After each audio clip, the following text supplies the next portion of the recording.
أعوذ بالله من الشيطان الرجيم بسم الله الرحمن الرحيم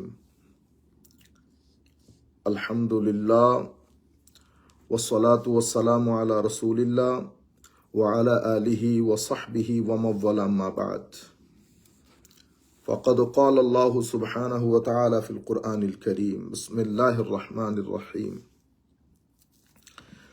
إن الله وملائكته يصلون على النبي يا أيها الذين آمنوا صلوا عليه وسلموا تسليما اللهم صل على سيدنا محمد وعلى آل سيدنا محمد وبارك وسلم قال الله سبحانه وتعالى سبحان الذي أسرى بعبده ليلا من المسجد الحرام إلى المسجد الأقصى الذي باركنا حوله لنريه من آياتنا إنه هو السميع البصير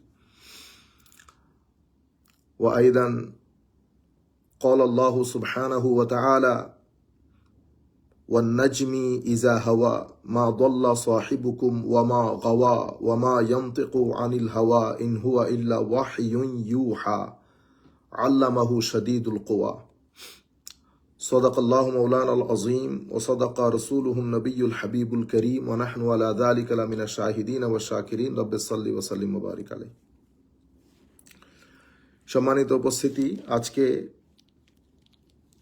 লাইলাতুল ইসরা ওয়াল মেরাজ, যেটাকে আমরা আমাদের এশিয়া উপমহাদেশে বিশেষ করে বাংলাদেশ, ইন্ডিয়া, পাকিস্তানে আমরা সবে মেরাজ হিসেবে চিনি জানি।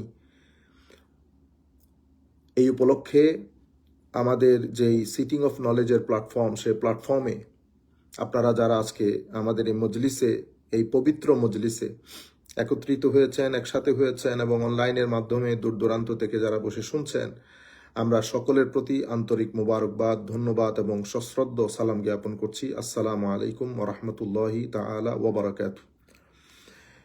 সম্মানিত উপস্থিতি, আমাদের যেহেতু অ্যাজ ইউজুয়াল সময় হাতে অনেক কম, আমাদের সাউন্ড কি শোনা যাচ্ছে না এনায়েত সাহেব? আমার ভাইরা, আপনারা যদি আপনাদেরটা চেক না করে মাঝখানে এভাবে টেক্সট মেসেজ দিয়ে দেন নো সাউন্ড, আমি কনফিউজ হয়ে যাব। বুঝতে পেরেছেন? আগে আপনারা আপনাদের সাউন্ডগুলো ভালো করে চেক করে নেন। আমরা কোনো ধরনের ডানে বামে না গিয়ে একেবারে সরাসরি আমাদের বক্তব্যে চলে যাই। আমাদের মূল প্রতিপাদ্য বিষয় যেটা, ইতোমধ্যে আপনারা জানতে পেরেছেন যে বিষয়ে আমরা কথা বলবো, সেই বিষয়টি আপনারা এখানে আমাদের অসংখ্য উলামায়ে কেরাম উপস্থিত হয়েছেন যারা মাঠ পর্যায়ে কাজ করেন। আমি প্রথমে তাদের জন্য কিছু কথা বলবো, অতঃপর আমরা আমাদের মূল বক্তব্যে ঢুকবো। তার আগে আপনাদের প্রতি আমাদের বিনয়ের সাথে অনুরোধ, আপনারা যারা এই ফর্মাল ড্রেস আপে নাই তারা দয়া করে ভিডিওটা অন করবেন না। এটা সিটিং অফ নলেজ, এটা অত্যন্ত গুরুত্বপূর্ণ মজলিস। এই মজলিসের কিছু আদাব থাকে যেটাকে আমরা ম্যানার্স এবং এটিকেটস বলি, ওইটা আপনারা ফুললি পালন করেন। সম্মানিত উপস্থিতি, লাইলাতুল ইসরা ওয়াল মেরাজে আমরা যখন মাঠ পর্যায়ে বক্তব্য দিব, আমাদের বর্তমান সিচুয়েশনকে আমরা মাথায় রাখবো। আমাদের বর্তমান পরিস্থিতি, আমাদের তরুণ প্রজন্ম, তাদের মাইন্ডসেট, সবচেয়ে ইম্পর্টেন্ট হচ্ছে তাদের মাইন্ডসেট। অতঃপর আপনারা আপনাদের বক্তব্য যখন অনলাইনে প্রচার করেন, সেই অনলাইনের বক্তব্য অসংখ্য মানুষ শুনে, সেই মানুষগুলোর মধ্যে তাদের মেধার দিক থেকে তারা বিভিন্ন স্ট্যাটাস বা লেভেলের হয়। সুতরাং আপনার বক্তব্য দিয়ে আপনি পুরা বিষয়টাকে যদি হাস্যকর করে ফেলেন, তাহলে তো আমরা আল্লাহ রসুলের দরবারে আটকে যাব। আমরা খেদমতের নিয়তে করছি, কিন্তু আমরা আটকে যাচ্ছি। ঠিক আছে? বদনাম হবে, দিনের বদনাম হয় ইন ব্রডার পার্সপেক্টিভ। দিন হাস্যকর হয়, মানুষের কাছে মানে হাসি ঠাট্টার একটা সাবজেক্ট হয়ে যায়। সুতরাং আমরা যখন এই বিষয়টা লাইলাতুল ইসরা ওয়াল মেরাজ, এটা অনেক সেন্সিটিভ একটা বিষয়, আমরা যদি শুধুমাত্র আমার নবীর শান ফজিলত বর্ণনা করার জন্য বলি, তাহলেও আমাদের কিছু মানদণ্ডের উপর ভিত্তি করে বলা উচিত। কেন? কারণ লাইলাতুল ইসরা ওয়াল মেরাজের সাথে গুরুত্বপূর্ণ মুসলমানদের, আমাদের ইসলামী বিশ্বাসের গুরুত্বপূর্ণ কিছু ইস্যু জড়িত। সুতরাং আমরা যখন প্রেজেন্ট করব কথাবার্তাগুলো, আমাদের প্রেজেন্টেশনগুলো যেন আমরা আমাদের মুরব্বিয়ানে কেরাম যে আন্দাজে কথাগুলো বলতেন, সেই কথাগুলো আমরা সুন্দর আন্দাজে বলবো। কোনো ধরনের উগ্রতা, কোনো ধরনের একেবারে মানে আমি যাহা বলছি তাহাই ঠিক, বাকি কেউ ঠিক না, ঘটনা সেরকম না। কাজেই আমি আপনাদেরকে নসিহত করতে পারবো না। ওই এলমও আমার নাই, হ্যালমও আমার নাই, হ্যাকমতো আমার নাই। আমি খুব সাধারণ একজন ছাত্র। সেই হিসাবে আমি আপনাদেরকে বলবো, আপনারা কমাস কম কিছু হাদিস শরীফ পড়বেন এই সাবজেক্টের উপরে, এবং কম করে হলেও 2টা তফসির পড়বেন এই সাবজেক্টের উপরে। মিনিমাম ইমাম রাজিকে পড়বেন, ইমাম ইবনে কাসিরকে পড়বেন, যদি এই বিষয়টা মাঠ পর্যায়ে ডিল করেন। আপনি যদি এই 2টা বই পড়েন, তফসিরের কিতাব পড়েন, হাদিসে পাকের কিতাব পড়েন, এবং উলামাই উম্মত যে কথাগুলো বলেছেন সেগুলো পড়েন, তাহলে আপনি পুরো বিষয়টা সামগ্রিকভাবে বুঝতে পারবেন যে এই বিষয়টাতে কি কি জিনিস জড়িত, কোন কোন আসপেক্ট থেকে উলামায়ে কেরাম এটাকে ডিসকাস করেছেন, এটাতে যে ইখতিলাফ হয়েছে, মত পার্থক্যগুলো হয়েছে, সেটা কিসের ভিত্তিতে হয়েছে, এবং এটার হিকমতের উপর কি কি কথা এসেছে। তাইলে আপনার যদি সরাসরি মেইন সোর্স কোরআন এবং সুন্নাহ, অতঃপর আকওয়ালে উলামা, এই 3টা জিনিস আপনার ভিতরে থাকে, তাইলে আপনি হজম করতে পারবেন। কিন্তু আপনি যদি কোনো কিছু না পড়ে হঠাৎ করে মাঠে চলে আসেন, এটা খুব ঝামেলাপূর্ণ হয়ে যাবে আপনার জন্য, আহলে সুন্নাত ওয়াল জামাতের জন্য। আর যদি ব্রডার পার্সপেক্টিভে বলি, তাহলে ধর্মের জন্য, আমাদের দ্বীনের জন্য। আমি কথাগুলা বলছি, আপনারা এখন টক শোতে দেখবেন আমাদের লোকজন কিছু এই ধরনের ইউটিউবার বা এই সমস্ত বক্তব্যগুলা শুনে দ্বীনকে বড় নেগেটিভলি ক্রিটিসাইজ করে। সুতরাং আপনারা এই বিষয় সম্পর্কে সচেতন হবেন। ধন্যবাদ সবাইকে।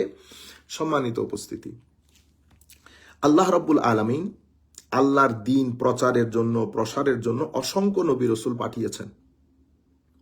সেই নবী রসুলকে মাওলাই করিম সবাই নবী এবং রসুল হওয়ার ক্ষেত্রে একই স্ট্যান্ডার্ডের, একই লেভেলের, কিন্তু আল্লাহ রাব্বুল আলামিন মর্যাদার দিক থেকে সবাইকে এক লেভেলের করেন নাই।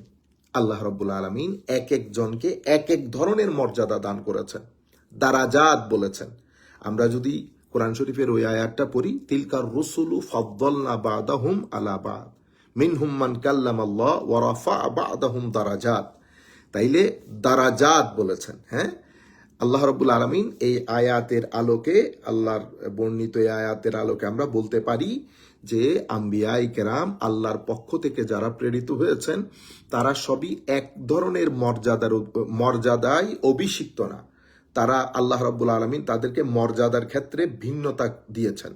এবং এই পরে আয়াতে বলছেন দারাজাত, কারো কারো অবস্থানকে আল্লাহ রাব্বুল আলামিন একেবারে অসম্ভব এক্সল্টিং এবং সাবলিম স্ট্যাটাস যেটাকে বলে সেটা দান করেছেন।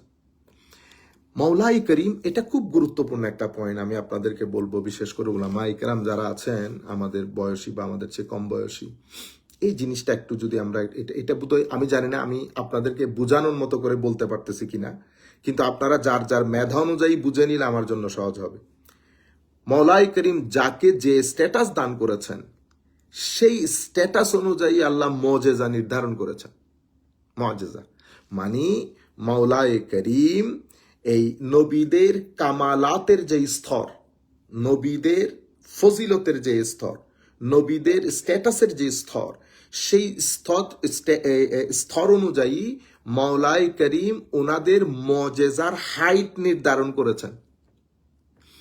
মাওলাই করিম আম্বিয়ায়ে কেরামের ফজিলতের উপর ভিত্তি করে ওই যে স্ট্যাটাসের, যে স্টেটের, যে লেভেলের ফজিলত দান করেছেন, সেই ফজিলতের উপর ভিত্তি করে আল্লাহ মুজিজার হাইট নির্ধারণ করেছেন। সেই কারণে অন্যান্য আম্বিয়ায়ে কেরামের মুজিজার প্যাটার্ন এক ধরনের, আবার আমার নবী সাল্লাল্লাহু আলাইহি ওয়াসাল্লামের মুজিজার প্যাটার্ন আরেক ধরনের। এমনিতে কিছু ক্ষেত্রে তো অফকোর্স সিমিলারিটি আছে নিঃসন্দেহে, কিন্তু আপনি যদি আমার নবী সাল্লাল্লাহু আলাইহি ওয়াসাল্লামের অসংখ্য মুজিজার মধ্যে একেবারে এক্সক্লুসিভ হিসেবে যদি মেনশন করেন, তাইলে 4টা মুজিজা মেনশন হয় আমার নবীর এক্সক্লুসিভ। সেগুলা কি কি? সেটা হচ্ছে আল কোরআন, কোরআন, দ্বিতীয় হচ্ছে আমার নবীর ইলম, ওয়াকানা ফদলুল্লাহি আলাইকা আজিমা ওয়া আল্লামাকা মা লাম তাকুন তা'লাম ওয়াকানা ফদলুল্লাহি আলাইকা আজিমা। আমার নবী সাল্লাল্লাহু আলাইহি ইসলামকে বলেছেন, আমার আল্লাহ যা জানতেন না তা আপনাকে ইয়া রাসূলুল্লাহ জানানো হয়েছে, এবং ওয়াকানা ফদলুল্লাহি আলাইকা আজিমা, কতটুকুন জানানো হয়েছে এই বিষয়টা সম্পর্কে একটা কনসেপচুয়াল ক্লারিটি দেওয়ার জন্য আমার আল্লাহ কোরআনের ঢঙে এটাকে প্রেজেন্ট করেছেন। ফিতা ট্যাপ দিয়ে মাপেন নাই। আমার আল্লাহ কোরআনে যেভাবে জিনিসপত্রগুলো প্রেজেন্ট করেন সেই আলোকে আমার আল্লাহ অ্যাজ ইউজুয়াল বলেছেন ওয়াকানা ফদলুল্লাহি আলাইকা আজিমা। তাইলে এমন অনেক অনেক ফজিলতপূর্ণ ওয়াকানা আপনার উপর আল্লাহর যে দয়া অনুগ্রহ সেটা আজিম।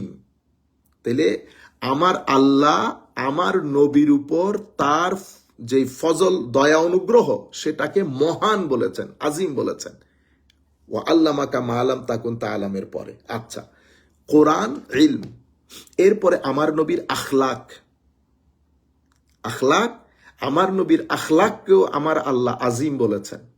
ওয়া ইন্নাকা লা আলা খুলুকিন আজিম, আমার নবীর আখলাককেও আমার আল্লাহ আজিম বলেছেন। এর পরবর্তীতে মেরাজে মুস্তাফা সাল্লাল্লাহু আলাইহি ওয়াসাল্লাম, এই চারটা আমার নবীর জিন্দেগির এক্সক্লুসিভ একেবারে। আচ্ছা, এখানে আমার আল্লাহ, আমরা যদি আয়াতের দিকে যাই তাহলে আল্লাহ রাব্বুল আলামিন আমার ওই আয়াতটা শুরু করেছে কি দিয়ে? তাইলে আমরা এতটুকুন বুঝলাম যে মাওলাই করিম আম্বিয়ায়ে কেরামের মর্যাদা অনুযায়ী তাদের মজেজার প্যাটার্ন, তাদের মজেজার হাইটটা নির্ধারণ করেন। আমার নবী সাল্লাল্লাহু আলাইহি ওয়াসাল্লামকে যে আজিম মর্যাদা আল্লাহ দান করেছেন, সে আজিম মর্যাদা অনুযায়ী আমার নবীকে আল্লাহ তো অসংখ্য মর্যাদা দান করেছেন। সে অসংখ্য মর্যাদার মধ্যে এই চারটা জিনিস আমার নবীর জন্য স্বাভাবিক, আমার নবীর জন্য যেহেতু সেটা আমাদের জন্য অনেক খুশির কারণ, সেই কারণে আমরা আমার নবীর এলমকে সেলিব্রেট করি। আমরা নবী জানেন না এই কথা বলি না, আমরা নবী জানেন না নবীর এলম নিয়ে আমরা টানাটানি করি না। কেন? কারণ আমাদের উপর আমার নবীর অনেক অনেক অনেক এহসান, অনেক এহসান। তো সেই কারণে যেহেতু এটা আমার নবীর জীবনের জন্য, আমার নবীর প্রতি আল্লাহ রাব্বুল আলামিনের একটা সাবলিম সুপার গিফট, সেই কারণে আমরা এই জিনিসগুলোকে এনজয় করি, সেলিব্রেট করি, আমরা অনেক খুশি হই। আচ্ছা, মেরাজের বিষয়টা এরকম ডিসকাশনে আসলো কেন? পবিত্র কোরআনে আল্লাহ রাব্বুল আলামিন মেরাজের বিষয়টা 3টা জায়গায় আল্লাহ মেনশন করেছেন, 3টা জায়গায়। একটা সূরাতুল ইসরা, অথবা যেটাকে আপনারা সূরা বনী ইসরাইল বলেন, সুবহানাল্লাযী আসরা বিআবদিহি লাইলাম মিনাল মাসজিদিল হারাম, এই আয়াত। এখানে আল্লাহ রাব্বুল আলামিন শুধু ইসরার কথা বলেছেন। ইসরা মানে রাতের সফর।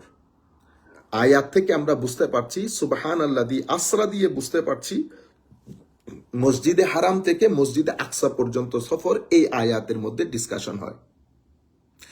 আবার পুরা মেরাজ সম্পর্কে ডিটেইল আলাপ করেছেন আল্লাহ সূরা নজমের মধ্যে, ওয়ান নাজমি ইজা হাওয়া মা দাল্লা সাহিবুকুম ওয়া মা গাওয়া ওয়া মা ইয়ানতিকু আনিল হাওয়া ইলা আখিরিল আয়াত। এভাবে প্রায় আমার মনে হয় 18টি আয়াতের মধ্যে আল্লাহ পুরা মেরাজের ডিটেইল ডিসকাশন দিয়েছেন। আবার মেরাজ সম্পর্কে আমার আল্লাহ খুব সংক্ষিপ্ত আকারে আমাদের যে মাইন্ডসেট, সেই মাইন্ডসেটকে অ্যাড্রেস করে কোরআনে পাকেরই একটা আয়াতের মধ্যে বলেছেন, আমি এই রুইয়াকে, যেটা আমি আপনাকে আপনার যেই মেরাজ, আপনার যে প্রত্যক্ষভাবে আল্লাহর সাথে যে মোলাকাত, আল্লাতি আরাইনাকা ইল্লা ফিতনাতাল লিন্নাস, এটা আমি টোটাল মানব জাতির জন্য একটা বড় পরীক্ষার সম্মুখে ফেলে দিয়েছি, মানুষের ইন্টেলেকচুয়াল ক্যাপাবিলিটিকে। আমি পুরা আল ইসরা ওয়াল মেরাজের যে প্যাকেজ, সেই প্যাকেজকে মানুষের ইন্টেলেকচুয়াল ক্যাপাসিটির জন্য হ্যাঁ, একটা চ্যালেঞ্জ হিসেবে দাঁড় করিয়ে দিয়েছি। হ্যাঁ, আচ্ছা, কেন চ্যালেঞ্জ? মনে রাখবেন, আমরা হিউম্যান বিইং হিসেবে আমাদের জ্ঞান অর্জনের যেই মাধ্যম, সেই মাধ্যমগুলা খুব সীমিত। আমরা পঞ্চ ইন্দ্রিয় জ্ঞান অর্জনের একটা মাধ্যম, পঞ্চ ইন্দ্রিয়, ফ্যাকাল্টি অফ সেন্সেস, যেটাকে আমরা সেন্স অফ পারসেপশন বলি। এটা আমাদের জ্ঞান অর্জনের একটা মাধ্যম। আমাদের জ্ঞান অর্জনের আরেকটা মাধ্যম হচ্ছে আমাদের আকল, আমাদের বিবেক বুদ্ধি। আমাদের জ্ঞান অর্জনের আরেকটা মাধ্যম হচ্ছে, হ্যাঁ, ইউনিফাইড একেবারে, এই যেই কি বলে, এটাকে বলে খবর, আল খবর সাদেক। ঠিক আছে?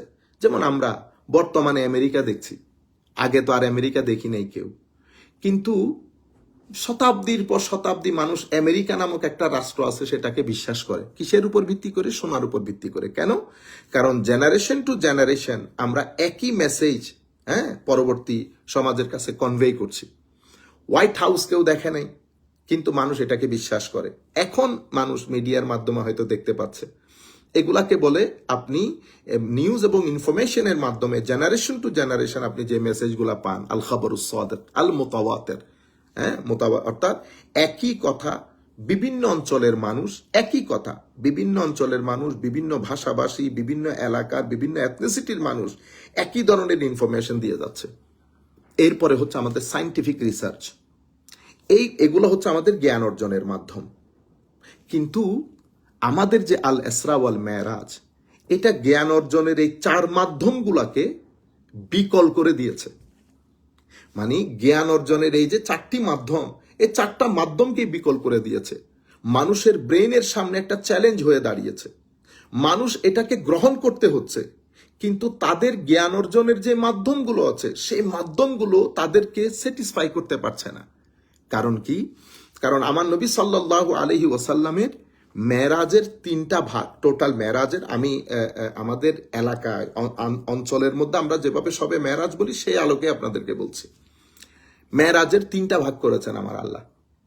হারামে পাক থেকে আমার নবী সাল্লাল্লাহু আলাইহি ওয়াসাল্লামকে আকসাতে নিয়ে গেছেন। আকসা থেকে আল্লাহ রাব্বুল আলামিন আমার নবী সাল্লাল্লাহু আলাইহি ওয়াসাল্লামকে প্রথম আসমান, দ্বিতীয় আসমান, তৃতীয় আসমান করে করে করে করে সিদরাতুল মুনতাহাতে নিয়ে গেছেন। আরশে আজিম, সিদরাতুল মুনতাহা। সেখান থেকে আবার আমার আল্লাহ আমার নবী সাল্লাল্লাহু আলাইহি ওয়াসাল্লামকে লা মাকানে নিয়ে গেছেন। লা মাকান শব্দটার মাধ্যমে আপনারাই বুঝতে পারছেন, ওখানে মানে বিয়ন্ড টাইম এন্ড স্পেস চলে গেছে। তাইলে মেরাজের তিনটা ভাগ হয়েছে। একটা ভাগ ফিজিক্যাল ওয়ার্ল্ডে এটা হয়েছে, যেটা হারাম থেকে আকসা পর্যন্ত। এরপরে দ্বিতীয়টার যেটা হয়েছে, এটা চলে গেছে বিয়ন্ড টাইম এন্ড স্পেস। এরপরে আমার নবীর থার্ড অ্যাসপেক্ট, থার্ড ডাইমেনশন, যেটা third phase of the journey, আমার নবীর এই জার্নির যে তৃতীয় স্তর ছিল, এটা হচ্ছে extraordinary, astounding, amazing, beyond understanding. শুধু বিয়ন্ড টাইম এন্ড প্লেস না, বিয়ন্ড আন্ডারস্ট্যান্ডিং হয়ে গেছে। তাহলে এই তিনটা টোটাল আমার নবীর এই আল ইসরা ওয়াল মেরাজের প্যাকেজ। স্বাভাবিকভাবে বিবেক বুদ্ধি যখন চিন্তা করে, তখন ইভেন ফিজিক্যাল যেটা, হয়তো আমরা অনেকে এভাবে চিন্তা করি যে, প্রথমে আমি দুইটা হেকমত আপনাদেরকে তুলে ধরি। আমরা চিন্তা করতে পারি, অনেকের মাথায় প্রশ্ন আসে, আল্লাহ রাব্বুল আলামিন আমার নবীকে নিয়ে যাবেন দাওয়াত দিয়ে আল্লাহর নিদর্শন দেখার জন্য উপরে, কিন্তু আমার আল্লাহ আমার নবীর মেরাজের যে রুট, সফর, সেটাকে আমার আল্লাহ রুট নির্ধারণ করেছেন হারাম থেকে আকসা, আকসা থেকে প্রথম আসমান। এটাও আপনাদেরকে বলি, হারাম থেকে আকসা পর্যন্ত আমার নবী বুরাকের মাধ্যমে সফর করেছেন, অথবা এটাকে বুরাকও বলে, বুর্রাকও বলে। বুরাক বলেন, বুর্রাক বলেন, এটা বারকুনের বহু বচন।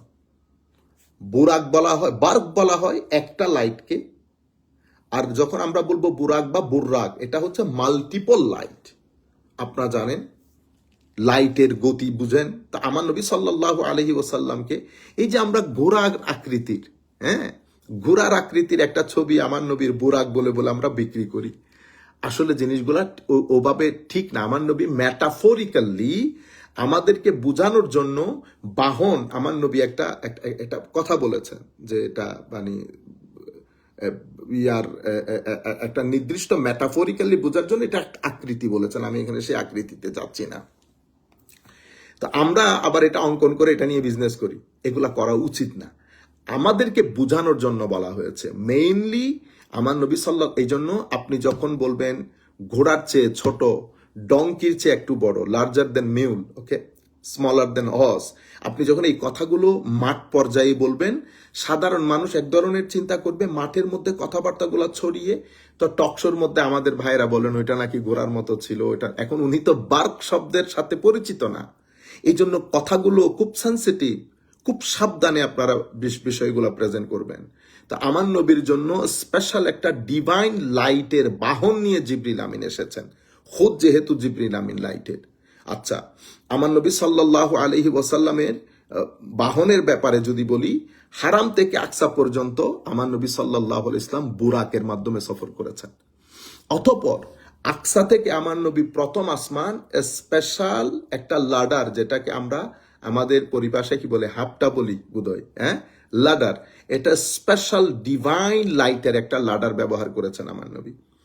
অতঃপর প্রথম আসমান থেকে সপ্তম আসমান পর্যন্ত নূরি ফেরেশতাদের পালকের উপর ভর করে ডিভাইন প্রোটোকল দিয়ে আমার নবীকে সপ্তম আসমান পর্যন্ত নিয়ে যাওয়া হয়েছে। সপ্তম আসমান থেকে সিদরাতুল মুনতাহা পর্যন্ত আমার নবী সাল্লাল্লাহু আলাইহি ইসলাম সফর করেছেন জিবরিল আমিনের নূরানি পাখার উপর ভর করে। অতঃপর আমার নবী সাল্লাল্লাহু আলাইহি ইসলাম যখন একটা নির্দিষ্ট পর্যায়ে জিবরিল আমিন তার অপারগতা জানান আমার নবীকে যে আমি এর বাইরে যেতে পারবো না, এটা আমার লিমিট, ওখান থেকে শুরু করে আমার নবী পরবর্তী পর্যায়গুলো সফর করেন রফ নামক এক্সট্রা অর্ডিনারি স্টাউন্ডিং একটা নুরানি বাহনের উপর ভিত্তি করে। এই হচ্ছে আমার নবী সাল্লাল্লাহু আলাইহি ওয়াসাল্লামের সফর। আরেকটা কথা আমি পরবর্তীতে মাথায় থাকে, ভুলে যায়, আমি জানি না। হ্যাঁ, আরেকটা বিষয় আপনাদের সাথে আমি শেয়ার করে ফেলি, সেটা হচ্ছে এই মেরাজের মধ্যে যে তিনটা স্তর আমি আপনাদেরকে বলেছি, প্রথম স্তর হারাম থেকে আকসা, অতঃপর আকসা থেকে সিদরাতুল মুনতাহা, অতঃপর ওখান থেকে লামাকান ফাকানা কাবা কাউসাইনি আও আদনা। এই তিন সফরের মধ্যে প্রথম সফরটা কোরআন নাসে কোরআনি বলি আমরা। নাসে কোরআনি মানে কোরআনিক প্রভিশন, কোরআনের আয়াতের মাধ্যমে এস্টাবলিশড। এই সফরটাকে যিনি অস্বীকার করবেন উনি ইসলামের দায়রার মধ্যে থাকতে পারবেন না। কেন? কারণ এটা ইসলামী দ্বীনের উসুল। আপনি যদি মুসলমান হিসেবে বাঁচতে চান, আপনাকে কোরআনের ডাইরেক্ট প্রভিশন যেগুলা, সেগুলাকে মেনে নিতে হবে। এর বাইরে আপনি মুসলমান থাকতে পারবেন না। আচ্ছা, দ্বিতীয় অংশ যেগুলা, দ্বিতীয় সফর, অর্থাৎ প্রথম আসমান, দ্বিতীয় আসমান, অতঃপর লামাকান ফাকানা কাবা কাউসাইনি আদনা। আমি প্রথমে দ্বিতীয়টার কথা বলি, সপ্তম আসমান পর্যন্ত, সিদরাতুল মুনতাহা পর্যন্ত। এই সফরটা অসংখ্য হাদিসের মধ্যে এসেছে। আমি মিশরে যাকে ইমামুল মুফাসসিরিন বলা হতো, শেখ শাহরবি রহমতুল্লাহ আলাই, অসম্ভব বড় মাপের আলেম, ইমাম পর্যায়ের আলেম। উনি আল ইসরা ওয়াল মেরাজ একটা কিতাব লিখেছেন। সেই কিতাবের মধ্যে উনি এই সংক্রান্ত সমস্ত হাদিসগুলো একসাথে করেছেন। সেখানে উনি উল্লেখ করেছেন যে আল ইসরা ওয়াল মেরাজ সংক্রান্ত হাদিস, এই যে এখান থেকে সিদরাতুল মুনতাহা পর্যন্ত যে সফর, প্রায় 25 জন সাহাবায়ে কেরামের মাধ্যমে বর্ণিত। Around 25 of the companions of Holy Prophet sallallahu alaihi wasallam had narrated the hadith related to this issue. আচ্ছা, উনি বলেছেন এটা প্রায় মুতাওয়াতির পর্যায়ের। মুতাওয়াতির মানে হাদিসের মধ্যে কিছু ক্যাটাগরি আছে, তোর মধ্যে সবচেয়ে টপ ক্যাটাগরির হাদিসকে মুতাওয়াতির বলে, যেটা আপনি অ্যাকসেপ্ট করা বাদে আপনার কাছে অন্য কোনো অপশন নাই। তাহলে সেই কারণে উলামায়ে কেরাম বলছেন, কেউ যদি এটাও স্বীকার করে, মানে দ্বিতীয় পার্ট, সফরের দ্বিতীয় পার্টকে অস্বীকার করে, সে পথভ্রষ্ট হবে, কাফের হবে না। সুতরাং আমি এই জন্য বলছি, মাঠ পর্যায়ে যারা আমরা কাজ করি, আমরা যেটা যেই থাকে রাখার প্রয়োজন সেটাকে যেন সেই থাকে রাখি। সবগুলোকে একসাথে করে আমরা যেন তালগুল পাকিয়ে না ফেলি, মানুষের মধ্যে যেন কনফিউশন তৈরি না করি।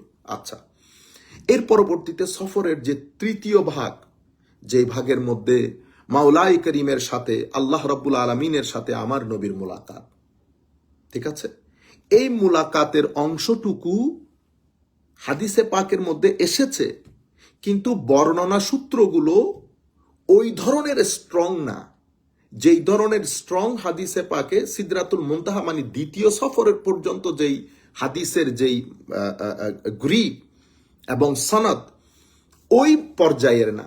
সেই কারণে কেউ যদি থার্ড পর্যায়ের ওই বিষয়টাকে অস্বীকার করে, তাকে আপনি পথভ্রষ্টও বলতে পারবেন না, ফাসেক, অথবা উনি বুঝতে পারেন নাই। তাহলে শরীয়তের মধ্যে সব জিনিসকে একসাথে করে দেয় নাই, নাম্বার ওয়ান। এরপরে যে জিনিসটা আমরা বলতে চাচ্ছিলাম যে রুটটাকে আল্লাহ এভাবে নির্ধারণ করলেন কেন। আচ্ছা, তার আগে গুরুত্বপূর্ণ, আমি ভুলে যাব আবার, মনে রাখবেন থার্ড অ্যাসপেক্ট যেটা আল্লাহ রাব্বুল আলামিনের সাথে মুলাকাত, এটা খুবই সেনসিটিভ ইস্যু। কেন? মনে রাখবেন আল্লাহ রাব্বুল আলামিন এসরার কথা বলতে আল্লাহ পবিত্র কোরআনের সংক্ষিপ্ত আকারে যে আয়াত সূরা বনী ইসরাইলের মধ্যে এসেছে সেটা শুরু করেছে আমার আল্লাহ সুবহান দিয়ে। সুবহান মানি এটা আমার আল্লাহর হাইলি এক্সল্টিং স্টেটাস অফ অলমাইটি আল্লাহ, মানি আমার আল্লাহ সমস্ত প্রকার যাহা কিছু মন্দ, ভালো নয়, যা আল্লাহর সাথে সমীচীন না, আল্লাহর আল্লাহিয়তের সাথে উলুহিয়তের সাথে যেটা ম্যাচেবল না, এমন প্রত্যেক কিছু থেকে আমার আল্লাহ পূত পবিত্র। আমার আল্লাহ পূত পবিত্র। এখানে লফজে সুবহান, আমরা জানি আমরা সুবহান আল্লাহ কখন বলি, কিভাবে বলি, কোথায় বলি। লফজে সুবহান ইটসেলফ, এই একটা ওয়ার্ড, এটা আমার নবীর পুরা ইসরা ওয়াল মেরাজ যে মজেজা, সেই বিষয়ে স্পষ্ট ইঙ্গিত দিচ্ছে।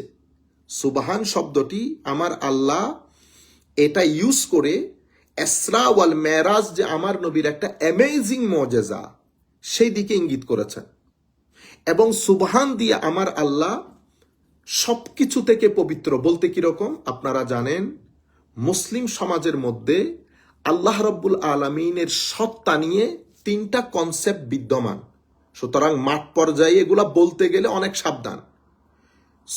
মনে রাখবেন আল্লাহর সত্তা নিয়ে মুসলিম উম্মতের মধ্যে তিনটা কনসেপ্ট বিদ্যমান। একটা, কেউ কেউ আছে যারা মহান রব্বুল আলামিনকে একটা শরীরে, মানে আল্লাহর আমাদের যেরকম শরীর, আল্লাহ রব্বুল আলামিনেরও সেরকম শরীর আছে, যাহা আমাদের মতো না।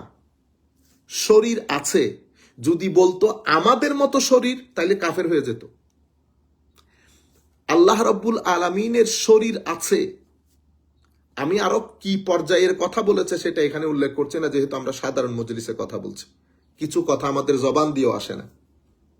এদেরকে বলা হয় আহলুত তাজসিম। আহলুত তাজসিম মানে আমার আল্লাহর একটা শারীরিক অবকাঠামো আছে। এর পরবর্তীতে মুসলিম উম্মার আরেকটা কনসেপ্ট আছে, তাদেরকে আমরা বলি আহলুত তাশবিহ। তারা আল্লাহ রাব্বুল আলামিনের জাতকে উপমা দিতে গিয়ে সৃষ্টির সাথে কোনো না কোনোভাবে একটা সামঞ্জস্যতা বিধান করে। যেমন আমরা টাইমের মধ্যে থাকি, স্পেসের মধ্যে থাকি, আমাদের দৈর্ঘ্য আছে, প্রস্থ আছে, হ্যাঁ, আমাদের শরীর আছে, অর্থাৎ পুরোপুরি রূপে শরীর বলে না, কিন্তু শরীরের মতো বলে, তাসবিহ দেয়। স্রষ্টার সৃষ্টির সাথে স্রষ্টার একটা সামঞ্জস্যতা বিধান করে। এদেরকে আমরা আহলুত তাশবিহ বলি। আহলুস সুন্নাহ ওয়াল জামার পরিচয় হচ্ছে আহলুস সুন্নাহ ওয়াল জামা আহলুত তাজসিমও না, আহলুত তাশবিহও না, এরা হচ্ছে আহলুত তানজিহ। আহলুত তানজিহ মানি আল্লাহ রাব্বুল আলামিন তার জাত সত্তাগত, তার সিফাত, তার গুণাবলীর দিক থেকে, তার আফআল, আল্লাহ রাব্বুল আলামিন তার ফেলের দিক থেকে, কর্মের দিক থেকে।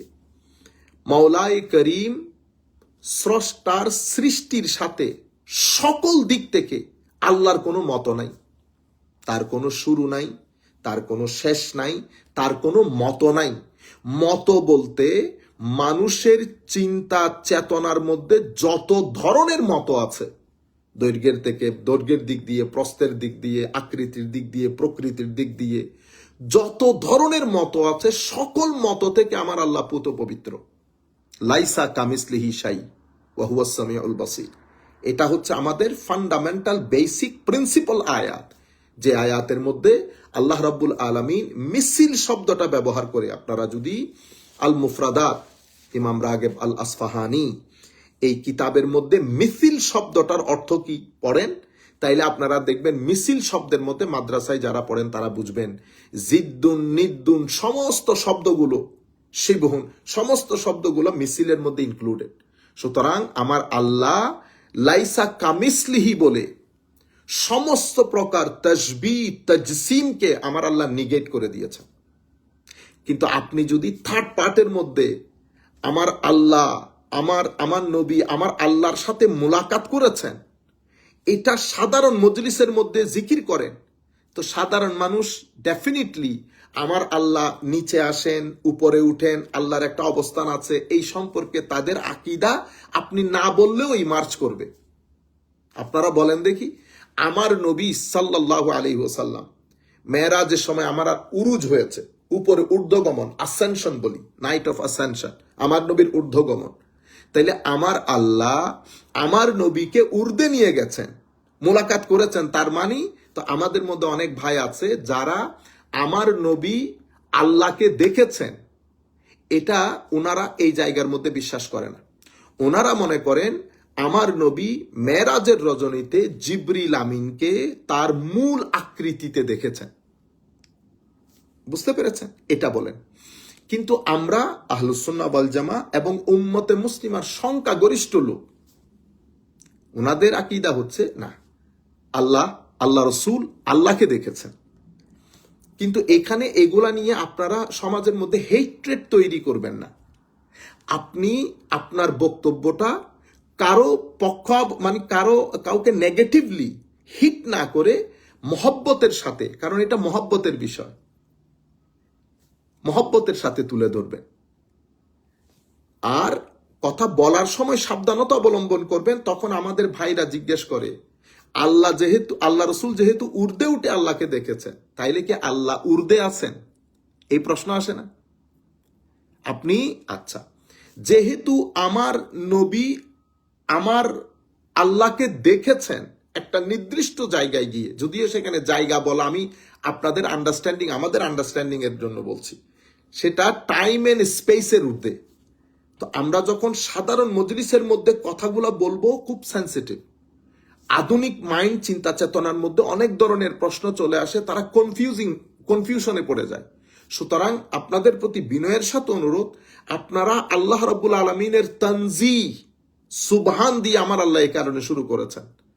দুইটা জিনিসের দিকে ইঙ্গিত দিয়েছেন আমার আল্লাহ শুরুর দিক থেকে, একটা হচ্ছে তানজিহ আর একটা হচ্ছে মুআজিজা। যেটা ঘটেছে সেটা আমার আল্লাহ নিজে করেছেন আল্লাহ রসুলের জন্য, এবং এটা একটা অ্যামেজিং ঘটনা, মুআজিজার দিকে ইঙ্গিত দিয়েছে।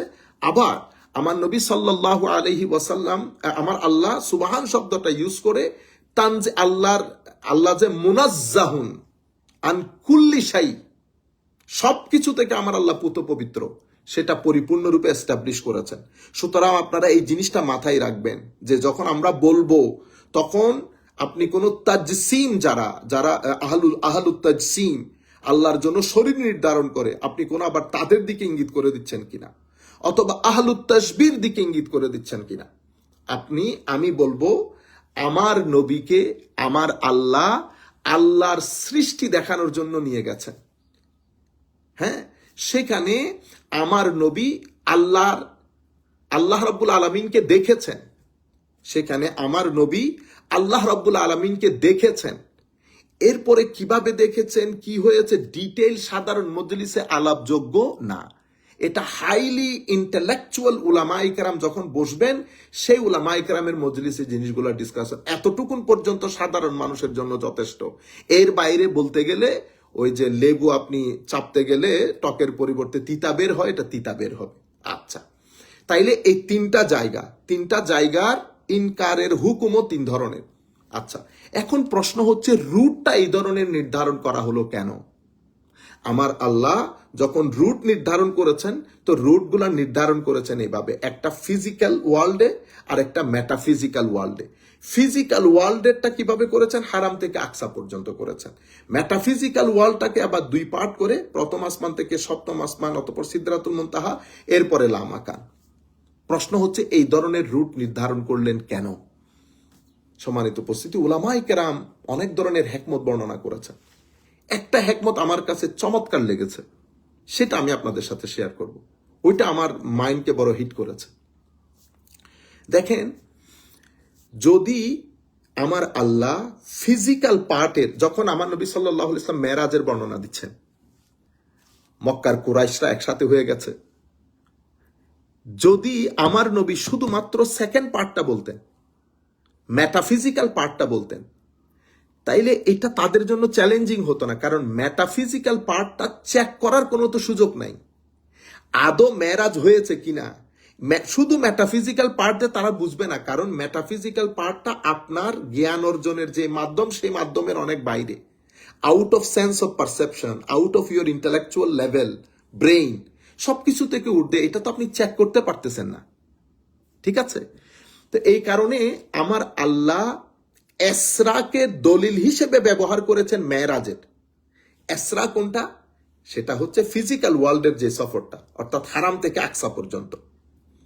হারাম থেকে আকসা পর্যন্ত আমার নবী বলতেছেন, আমি যখন সকালে বললাম এই ঘটনা, হাই খোদা, আমার জীবনে এই ধরনের এম্বারেসমেন্ট আর কখনো হয় নাই। সমস্ত মক্কার কুরাইশরা একসাথে হয়ে গেছে। হাই খোদা, আমাকে এমন এমন প্রশ্ন জিজ্ঞেস করতেছে, কারণ মসজিদে হারাম থেকে মসজিদে আকসা পর্যন্ত অনেক দিনের সফর। সাধারণভাবে যেতে গেলেও 2 সপ্তাহ লেগে যায়, 2-2.5 সপ্তাহ লেগে যায়। এতদিনের সফর উনি পুরা রাতে না, সম্পূর্ণ রাতে না, রাতের একটা অংশে। সেই কারণে আসরার পরে, উলামায়ে কেরামের জন্য বলছি বিশেষ করে, আসরার পরে লাইলান ব্যবহার করেছে আমার আল্লাহ। আসরা এমনি তো, এসরা এটা তো এমনি তো রাতের সফর, তাইলে রাতের সফর বলার পরে আবার রাত শব্দটা উল্লেখ করার কারণ কি? আপনারা দেখেন আয়াতের মধ্যে সুবহানাল্লাযী আসরা বিআবদিহি লাইলা, তাইলে এসরা মানে তো এমনিতে রাতের সফর, তাইলে আবার লাইলান ব্যবহার করলো কেন? তো ইমাম রাজি বলতেছেন, এসরা বলার পরে লাইলান বলার কারণ হচ্ছে, এসরা মানে রাতের সফর। কতক্ষণের সফর? আমার আল্লাহ বলছেন লাইলান, পুরা রাত না, রাতের সামান্য একটি অংশের সফর। এখন রাতের সামান্য অংশ আপনি অতটুকুন গিয়ে ফেরত এসেছেন। দেখেন, কেউ কিন্তু পরের কথা বলতেছে না, সবাই এটা নিয়ে ব্যস্ত। আমার আল্লাহ, আমার নবী উপরে উঠেছেন, প্রথম আসমান, দ্বিতীয় আসমান, তৃতীয় আসমান, জান্নাত দেখেছেন, জাহান্নাম দেখেছেন, যারা নামাজ পড়ে না তাদের অবস্থা দেখেছেন, যারা হালাল হারামের করে না তাদের অবস্থা দেখেছেন, মিথ্যা বলে তাদের অবস্থা দেখেছেন, মানুষের ইজ্জত নিয়ে টানাটানি করে তাদের অবস্থা দেখেছেন, জাহান্নামের ভয়াবহতা দেখেছেন, জান্নাতের মধ্যে মানুষজন ঘোরাফেরা করতে দেখেছেন, লামাকান দেখেছেন, রফরফ দেখেছেন, জিবরিলের সাথে সফর করেছেন বিয়ন্ড টাইম এন্ড স্পেস। আমার নবী এটা বলার সুযোগই পান নাই তাদেরকে। প্রথমটা নিয়ে তারা ধরছে আমার নবীকে। দেখি বলেন আপনি, ওই জানালা কয়টা, দরজা কয়টা, হ্যাঁ, রাস্তার মধ্যে স্পিড ব্রেকার কয়টা? তাদের প্রশ্নের ধরনগুলা ছিল এরকম, রাস্তার মধ্যে স্পিড ব্রেকার কয়টা পাইছেন বলেন, দরজা কয়টা পাইছেন বলেন, জানলা কয়টা পাইছেন বলেন। আমার নবী হাদিসে পাকের মধ্যে ইরশাদ করছেন, ঠিক এই পরিস্থিতির মধ্যে আমার আল্লাহ রাব্বুল আলামিন আমার জন্য আল্লাহুম্মা সাল্লি আলা সাইয়্যিদিনা মুহাম্মাদিন ওয়া আলা আলি সাইয়্যিদিনা মুহাম্মাদিন ওয়া বারিক ওয়া সাল্লিম। যাই হোক, আমার নবী সাল্লাল্লাহু আলাইহি ওয়াসাল্লাম ইরশাদ করছেন, এই অবস্থার মধ্যে আমার আল্লাহ পুরা মসজিদে আকসা আমার সামনে তুলে ধরেছেন। তারা যেই প্রশ্নগুলা করেছে, সেই প্রশ্নগুলোর উত্তর আমি মসজিদে আকসা দেখে দেখে দিয়েছি, ওই জায়গার মধ্যে দাঁড়িয়ে। তখন তারা স্যাটিসফাইড হয়ে গেছে। তারা মানে হয় না, পাজলড হয়ে যাওয়া, হতবুদ্ধি হয়ে গেছে। তারা দ্বিতীয় পর্যায়ের সফর আমার নবী না বলার সুযোগ পাচ্ছে, না তারা শোনার সুযোগ পাচ্ছে, কারণ ফিজিক্যাল ওয়ার্ল্ডের এক্সপ্লেনেশন দিয়ে আমার আল্লাহ তাদেরকে স্যাটিসফাই করে দিয়েছেন। নবী করিম সাল্লাল্লাহু আলাইহি ওয়াসাল্লাম তাদেরকে স্যাটিসফাই করে দিয়েছেন। সেই কারণে প্রথম অংশ অর্থাৎ যেটা ফিজিক্যাল ইসরা, সেই ইসরা হচ্ছে মেরাজের দলিল। যেহেতু ইসরা এস্টাবলিশড হয়ে গেছে, সেহেতু মেরাজ নিয়ে আর কোনো প্রশ্ন হবে না। ইসরাই তো এস্টাবলিশ, যতটুকুন আপনার ব্রেন যাবে ততটুকুন এস্টাবলিশ হয়ে গেছে, আপনি পাজলড হয়ে গেছেন। শেষ পর্যন্ত তারা আবু বকর সিদ্দিক রাদিয়াল্লাহু তাআলা আনহুর কাছে গেছে। আবু বকর সিদ্দিক রাদিয়াল্লাহু তাআলা আনহুকে তারা বলতেছেন যে তুমি তুমি শুনতে পেয়েছো কি ঘটনা ঘটেছে? আবু বকর সিদ্দিক রাদিয়াল্লাহু তাআলা আনহু বলছেন, কি ঘটনা ঘটেছে? ইন্না সাহিবাকা ইয়াকুলু কাযা ওয়া কাযা ফাকালা আবু বকর ইন কানা ক্বাদ কালা যালিক ইন কানা ক্বাদ ক্বালা যালিক ফাহুয়া সাদিক। বলতেছে একটু আসো। তখন তারা, কারণ তারা পাজলড হয়ে গেছে, তারা আবু বকর সিদ্দিক রাদিয়াল্লাহু তাআলা আনহুর কাছে এসে বলতেছে, তুমি শুনেছো তোমার বন্ধু কি বলে? কি বলে?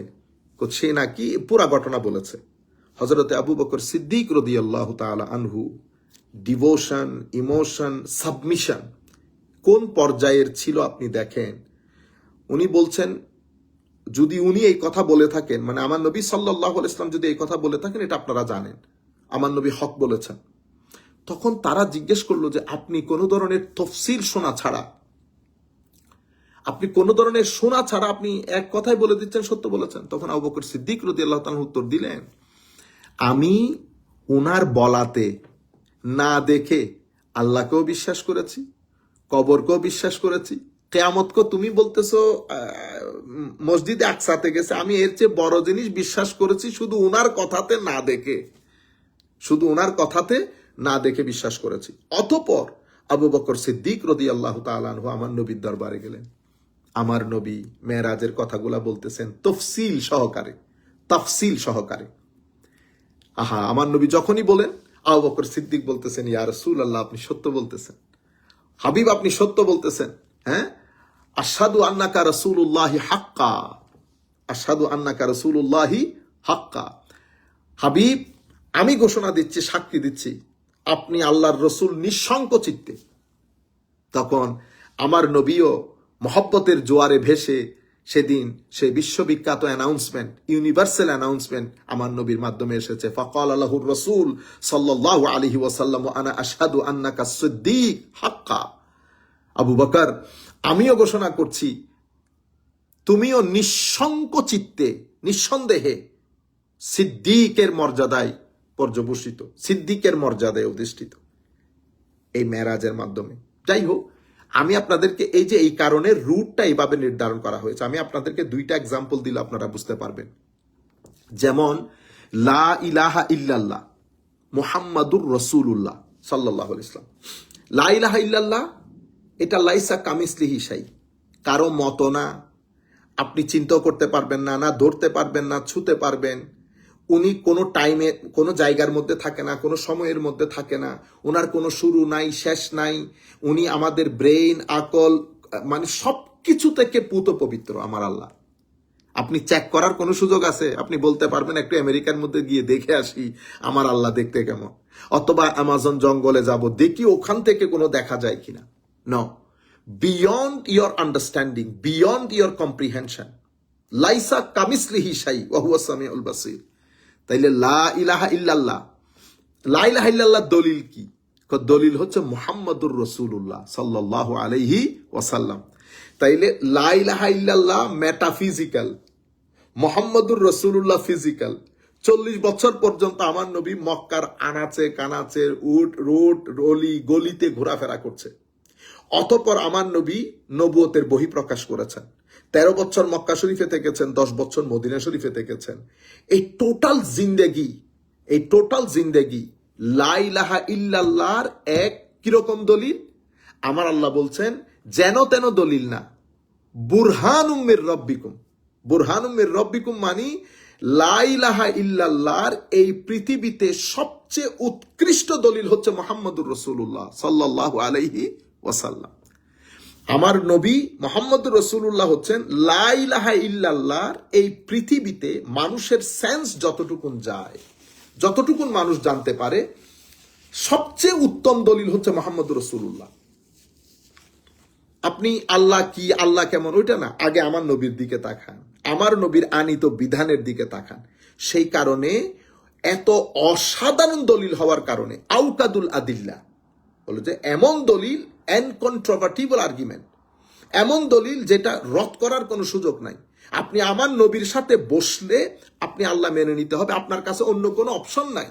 সেই কারণে আমার নবীর সময়কালে এবং আমার নবীর পরবর্তীতে সাহাবায়ে কেরামের সময়কালে আল্লাহ আমার নবীর মাধ্যমে যখন হুজ্জত কায়েম করেছেন, তো যারা এই কথাগুলাকে আমার নবীকে ডিনাই করেছেন, আমার আল্লাহ পৃথিবীর মধ্যে একটা কিয়ামত বর্পা করেছেন, জঙ্গে বদর, জঙ্গে উহুদ। অতঃপর সাহাবায়ে কেরামে আমার নবীর মাধ্যমে যেই যেই জায়গায় ওয়ার্নিং গিয়েছে, সাহাবায়ে কেরাম সেই জায়গার মধ্যে যুদ্ধ পরিচালনা করেছে। আমার আল্লাহ তাদেরকে সেই পরিমাণ সাজার ব্যবস্থা করেছেন। কেন? যারা ডেলিভারেটলি ডেসপারেটলি আমার নবী সাল্লাল্লাহু আলাইহি ওয়াসাল্লামের এই এই একেবারে নিঃশঙ্ক চিত্তে প্রতিষ্ঠা করার পরেও যারা ডেসপারেটলি আমার নবীর এই আনিত বাণীকে অস্বীকার করে আল্লাহ রাব্বুল আলামিনকে অস্বীকার করেছেন, তাদের জন্য আল্লাহ মাওলাই করিম এ সাজার ব্যবস্থা করেছেন আমার নবীর মাধ্যমে, যেটা জঙ্গে বদরের মধ্যে, ওহুদের মধ্যে, হুনাইনের মধ্যে, খন্দকের মধ্যে, অতঃপর পরবর্তীতে। তারপরে সূরা তওবা পড়লে আপনারা বিস্তারিত জানবেন আমার আল্লাহ কিভাবে তাদের জন্য আযাবের ব্যবস্থা করেছেন। তাইলে লা ইলাহা ইল্লা, এই কারণে আমার আল্লাহ পবিত্র কোরআনে যখন সূরা ইখলাস বলছেন, সূরা ইখলাস যখন তৌহিদ বর্ণনা দিচ্ছেন, সেই সূরার মধ্যে, সেই সূরাতুত তৌহিদের মধ্যেও আমার আল্লাহ লফজে কুল দিয়ে শুরু করেছেন, কুল হু আল্লাহু আহাদ বলেছেন, অর্থাৎ রেসালত দিয়ে, আমার নবীর রেসালত দিয়ে ডেফিনিটি বর্ণনা করেছেন। কেন? কারণ জমিনের মধ্যে, আল্লাহর সৃষ্টির মধ্যে সবচেয়ে বড় দলিল তৌহিদের আমার নবী, সেই কারণে সূরা ইখলাসে কুল দিয়ে শুরু করেছেন। তাইলে আমার নবীকে আপনি চেক করতে পারতেছেন বিভিন্ন দিক থেকে, আখলাক দিয়ে চেক করেন, এলম দিয়ে চেক করেন, হিলম দিয়ে চেক করেন, হিকমত দিয়ে চেক করেন। আমার নবীকে ইন এন্ড আউট যেভাবে মন চায়, মানুষ যেভাবে স্ক্রিন করতে পারে সেভাবে স্ক্রিন করেন। কেউ কোনোদিন একটা দুষ্ট চক্র পর্যন্ত তোহমত দিয়েছে আমার নবী, কিন্তু আমার নবীর কোনো চারিত্রিক গলতি, আমার নবীর জ্ঞান নিয়ে কোনোদিন কথা বলতে পারেন না। আমার নবী এত কিছু নিয়ে নিজেকে খুব ছোট করে উপস্থাপন করতেন, কিন্তু আমার নবীর জ্ঞান নিয়ে মুহাম্মদ সাল্লাল্লাহু আলাইহি ওয়াসাল্লাম জানেন না, এই কথা কেউ বলতে পারেন। এটা উম্মতের মধ্যে পরবর্তী যুগে এসে আমরা যখন ওয়াহাবিয়ত অনেক বেশি ছেয়ে গেছে, তখন আমরা এই জিনিসগুলো বলা শুরু করেছি। নতুবা আমার নবীর ইলম তো আমার নবীর সবচেয়ে বড় মর্যাদা। নতুবা আপনি দেখেন সেই সমাজের মধ্যে, যে সমাজের মধ্যে আমার নবী এতগুলা কথা বলছেন, সেই সমাজে জ্ঞানী ছিল না, ইন্টেলেকচুয়াল ছিল না, সেই সময় অনুযায়ী ইন্টেলেকচুয়াল ছিল না। কেউ তো আমার নবীকে চ্যালেঞ্জ করতে পারে নাই যে আসেন আমি আপনার সাথে ডিবেট করি, ডায়লগ করি, দেখি আপনি কেমন নবী, কিভাবে নবী, আমাকে এটা বলেন, এটা বলেন, ওইটা বলেন। মানুষ তো এসে আমার নবীকে সাল্লাল্লাহু আলাইহি ইসলামকে একবার ইহুদিরা এসে জিজ্ঞেস করতেছে, আচ্ছা আপনি বলতে পারবেন এই আসহাবে কাহাফ সম্পর্কে? অথবা এটা বলতে পারবেন মেয়ে কিভাবে হয়, ছেলে মেয়ে মায়ের পেটে, ছেলে মেয়ের ডিসিশনটা কিভাবে হয়? আপনি কি কি পরিমাণ এলমি প্রশ্ন আমার নবীকে করেছে। এই জন্য আমার আল্লাহ বলতেছেন, ওখানে ডিস্টার্ব করে লাভ নাই, ওয়ামা ইয়ানতিকু আনিল হাওয়া ইন হুয়া ইল্লা ওয়াহয়ুন ইউহা। যা প্রশ্ন করবে আমার আল্লাহ ওহীর মাধ্যমে জানিয়ে দিয়ে পুরা সূরা কাহাফই নাজিল করে দিয়েছেন, নামকরণ করেছেন কাহাফ, কারণ তারা কাহাফের মানুষ সম্পর্কে জানতে চাচ্ছিল। আমার আল্লাহ পুরা চ্যাপ্টারে নাজিল করে দিয়েছেন সূরা কাহাফের উপর। সেখানে হযরত মূসা আলাইহিস সালামের দীর্ঘ বর্ণনা দান করেছেন আমার আল্লাহ। যাই হোক, তো বলতে চাচ্ছি, তাইলে ফিজিক্যাল বিষয়টা হয়ে গেছে স্পিরিচুয়ালিটির উপর, ডেফিনিটির উপর একটা বড় দলিল। কোরআনে পাককে নিয়ে নেন। কোরআনে পাক কোনো সায়েন্সের কিতাব না, এটা আপনাকে সায়েন্স পড়াতে আসে নাই। কোরআনে পাক এটা একটা ধর্মীয় কিতাব। এটা আপনাকে কিয়ামতের কথা, আখলাকের কথা, আপনার কবরের জীবনের কথা। আমি একটা বড় পরীক্ষার মুখোমুখি হতে যাচ্ছে আমরা সবাই মিলে, সেই বিষয়গুলা বলতে এসেছে। আমাদেরকে এই সায়েন্স শিখানো, আর্ট শিখানো, আমাদের ইকোনমিক্স শিখানো, ফিজিক্স কেমিস্ট্রি শিখানো, এটা কোরআনের কাজ না, এটা কোরআনের সাবজেক্ট ম্যাটারও না, এটা কোরআনের কন্টেন্টও না। কোরআন হচ্ছে হুদাল্লিল মুত্তাকিন, ঠিক আছে? কিন্তু এখন আমি যদি ধরেন, আমি বর্তমান প্রজন্ম, আমরা যাচ্ছি এই এই এই এই কোরআনকে আমি ধরেন অক্সফোর্ড ইউনিভার্সিটিতে নিয়ে গেছি। এখন অক্সফোর্ড ইউনিভার্সিটি আমাকে যদি বলে, আমার ভাই, you are a Muslim, that's why you believe in this book, this is your religious book, could you please tell me as a Christian, as a Jewish, or as a non-believer, why I should believe in this book? Why I should read this book? আমি একজন খ্রিস্টান হিসেবে, হিন্দু হিসেবে, ইহুদি হিসেবে, অথবা আমি কোনো এইথিস্ট হিসেবে, আপনি কি আমাকে বলতে পারবেন এই বইটা আমার পড়া উচিত কিনা? আমি কেন পড়তে হবে এই বইটা? কারণ আমি ধরেন যদি বলি জান্নাত এবং জাহান্নাম, আমি এটা পরীক্ষা করে দেখতে পারবো না, কারণ এটা আমার জ্ঞান অর্জনের যে মাধ্যমগুলো আছে সবকিছুর উপরে। আচ্ছা, কবরের পরে, কবরের জীবন আমি টেস্ট করতে পারবো না, কিয়ামত টেস্ট করতে পারবো না। তাইলে আমি যেগুলা টেস্ট করতে পারবো না সেটা তো আমি দলিল হিসেবে ব্যবহার করতে পারছি না। সেই কারণে আমার আল্লাহ কোরআনে পাকের মধ্যে কিছু ফিজিক্যাল সায়েন্স বিষয়ে আলোচনা করেছেন। মানুষের জন্ম, পৃথিবীর সৃষ্টি, পৃথিবীর ধ্বংস, মায়ের পেটে মানুষ কিভাবে, মানুষের হিউম্যান এমব্রিও ডেভেলপ করে কিভাবে, এইভাবে বেশ কিছু সায়েন্টিফিক ইস্যু কোরআন ডিসকাস করেছে। যেমন সূরা নাহালের মধ্যে কোরআন মধুপোকার কথা বলেছে, মধুপোকার পুরা জীবন তুলে ধরেছে, এবং মধুপোকা মধু কালেকশনের মধ্যে তাদের যে মেকানিজম, সেই মেকানিজম পবিত্র কোরআন পরিপূর্ণ জিকির করেছেন।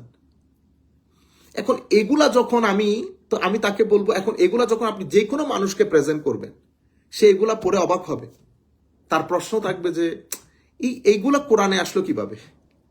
কোরআন তো এগুলা জানার কথা না। আর এই সাইন্টিফিক ইস্যুগুলো তো আমরাই জানতে পেরেছি 70, 80, 90, 100 বছর আগে।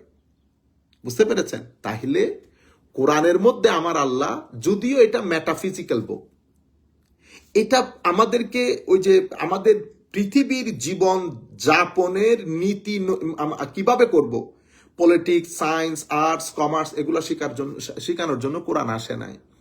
কোরআন আমাকে একটা বড় দিবসের আহ্বান জানাতে এসেছে। সেটা আপনি যখন কোরআনের শেষ পর্যায়ে যাবেন তখন দেখবেন বারবার আমার আল্লাহ কিয়ামতের কথা উল্লেখ করেছেন। ইজা সামাউন ফাতারাত ওয়া ইজাল কাওয়াকিবুন তাসারাত ওয়া ইজাল বিহারু ফুজ্জিরাত ইজা জুলজিলাতিল আরদু জিলজালাহা ওয়া আখরাজাতিল আরদু আসকালাহা আল কারিআতু মাল কারিআ ওয়া মা আদরাকা মাল কারিআ ইয়াওমা ইয়াকুনুন নাসু কাল ফারাশিল মাবথুস। হে মানুষ, কিয়ামত সম্পর্কে সচেতন হও। তোমরা জানো কিয়ামত কি? এটা অনেক ভয়াবহ একটা দিবস। পাহাড়, তোমরা যে পাহাড়কে শক্তিশালী মনে করছো, এটা কঠনের মতো উড়বে আসমানের অ্যাটমসফিয়ারের মধ্যে। এত ভয়াবহ একটা দিবস। আপনি লাস্ট চ্যাপ্টারের মধ্যে আম্মা ইয়াতাসাআলুন আনিন নাবাইল আযীম, লাস্ট চ্যাপ্টারের মধ্যে আমার আল্লাহ বারবার এই কিয়ামতের কথা তুলে ধরেছেন। কোরআন এসেছে এই কারণে, কিন্তু এট দ্য সেম টাইম কোরআন কিছু সায়েন্সের কথা বলেছে। এই কারণে এই সায়েন্টিফিক আয়াতগুলো আমি আপনাকে প্রেজেন্ট করব। আপনি এগুলা ভুল প্রমাণ করেন, যদি সায়েন্টিফিক আয়াতগুলা শুদ্ধ হয় তাইলে কোরআনের যে মেটাফিজিক্যাল ক্লেম ওইটাও শুদ্ধ হবে। আর যদি সায়েন্টিফিক আয়াত অশুদ্ধ হয় তাইলে ওইটাও অশুদ্ধ হবে। কারণ মেটাফিজিক্যাল বিষয়টা তো আপনি পরীক্ষা করে দেখতে পাচ্ছেন না, আপনি পরীক্ষা করে দেখতে পাচ্ছেন শুধু ফিজিক্যাল বিষয়টা। সেই কারণে আমার আল্লাহ কোরআনের মধ্যে কিছু ফিজিক্যাল সায়েন্সের কথা বলেছেন। সেই কারণে আমার আল্লাহর তৌহিদ প্রতিষ্ঠা করেছেন রেসালত দিয়ে। ফিজিক্যাল এই জন্য আমার আল্লাহ নিজের জন্য বলেছেন লাইসা কামিসলিহি শাই, আমার আল্লাহ কারো মতো না, আমার আল্লাহ কারো মতো না। আর আমার নবীর জন্য বলেছেন, হাবিব আপনি বলে দেন কুল ইন্নামা আনা বাশারুম মিসলুকুম, আমি তোমাদের মতো মানুষ, ফেরেশতা না। কিন্তু উম্মত, আমার আল্লাহ সুবহানাহু ওয়া তাআলা আমার নবীর মিসলিয়ত প্রতিষ্ঠা করেছেন, হ্যাঁ, শানে মাহবুবিয়ত বোঝানোর জন্য। আর উম্মত মিসলিয়তকে টেনে নিয়েছেন তনকিসে নবুয়তের জন্য, নবুয়তকে ছোট করার জন্য। কারণ আল্লাহর কোনো মত নাই, লাইসা কামিসলিহি শাই। হাবিব আমি আপনাকে পাঠাচ্ছি, তাদেরকে বলে দেন আপনি তাদের মতো, আপনি তাদের মতো। কিন্তু আমার নবী হাদিসের মধ্যে এই মত শব্দটাকে ইন্টারপ্রেট করেছেন, কারণ উম্মত না আবার ভুল বুঝে। আমার নবী কি বলেছেন? ইন্নি লাস্তু মিসলাকুম, আমি তোমাদের মতো নই। ইন্নি লাস্তু কাহাই আতিকুম, আমার ইন্টেরিয়র ডিজাইন এটা তোমাদের মতো না। আইয়ুকুম মিসলি, তোমাদের মধ্যে আমার মতো কে আছো? আপনারা বুঝতে পেরেছেন? যাই হোক, এতটুকুন পর্যন্ত।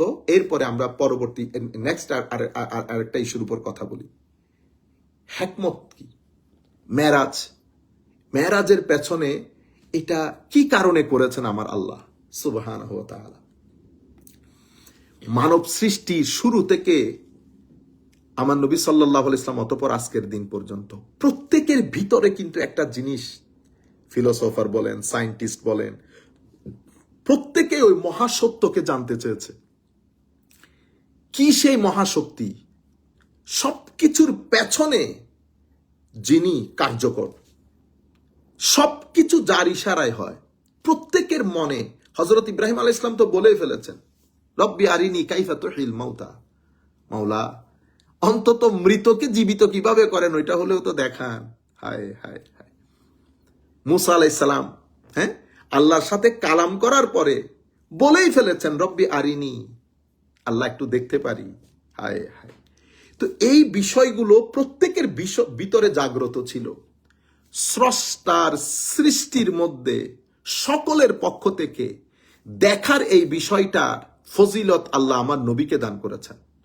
আমার নবীর নবুয়তের হাইট অনুযায়ী, আমার নবীর নবুয়তের হাইট অনুযায়ী দেখার এই বিষয়টা, নতুবা স্বপ্নের মধ্যে তো আমার নবী আল্লাহকে অনেকবার দেখেছেন। আমার নবী নিজে বলেছেন, গতকাল রাত্রে আমি আল্লাহকে স্বপ্নে দেখেছি, উত্তম সুরতে দেখেছি। কারো পক্ষ থেকে কোনো ধরনের চ্যালেঞ্জ হয় নাই। আমার নবী কোন এই কথাগুলা বলতে যেহেতু স্বপ্নের বলেছে, সেই খাতু আর কেউ চ্যালেঞ্জও করে নাই, এখানে কোনো অস্বীকার করার কোনো সুযোগও সৃষ্টি হয় নাই, যেহেতু আমার নবী বলেছেন আমি স্বপ্নের মধ্যে দেখেছি।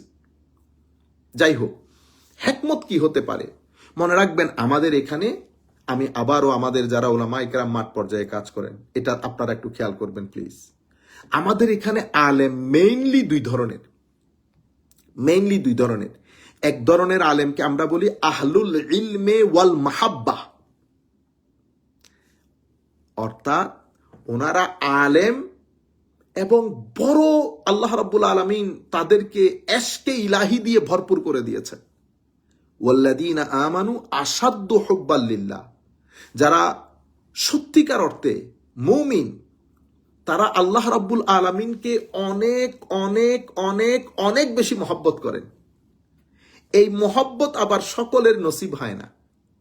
আমার আল্লাহ কোরআনে পাকের মধ্যে বলেছেন, ইন্নামাল মুমিনুনা ইযা যুকিরাল্লাহু ওয়াজিলাত কুলুবুহুম ওয়া ইযা তুলিয়াত আলাইহিম আয়াত যাদাতহুম ঈমানা ওয়া আলা রাব্বিহিম ইয়াতাওয়াক্কালুন। এরকম অর্থাৎ সত্যিকার মুমিনেরা আহলে মাহাব্বা, এদের সামনে যদি আপনি জিক্রে ইলাহি করেন, আল্লাহর ভয়ে এদের অন্তর প্রকম্পিত হয়ে ওঠে, কম্পন করে, অ্যাজ ইফ ওরা আল্লাহকে দেখছে, অ্যাজ ইফ ওরা আল্লাহর মজলিসে বসেছে।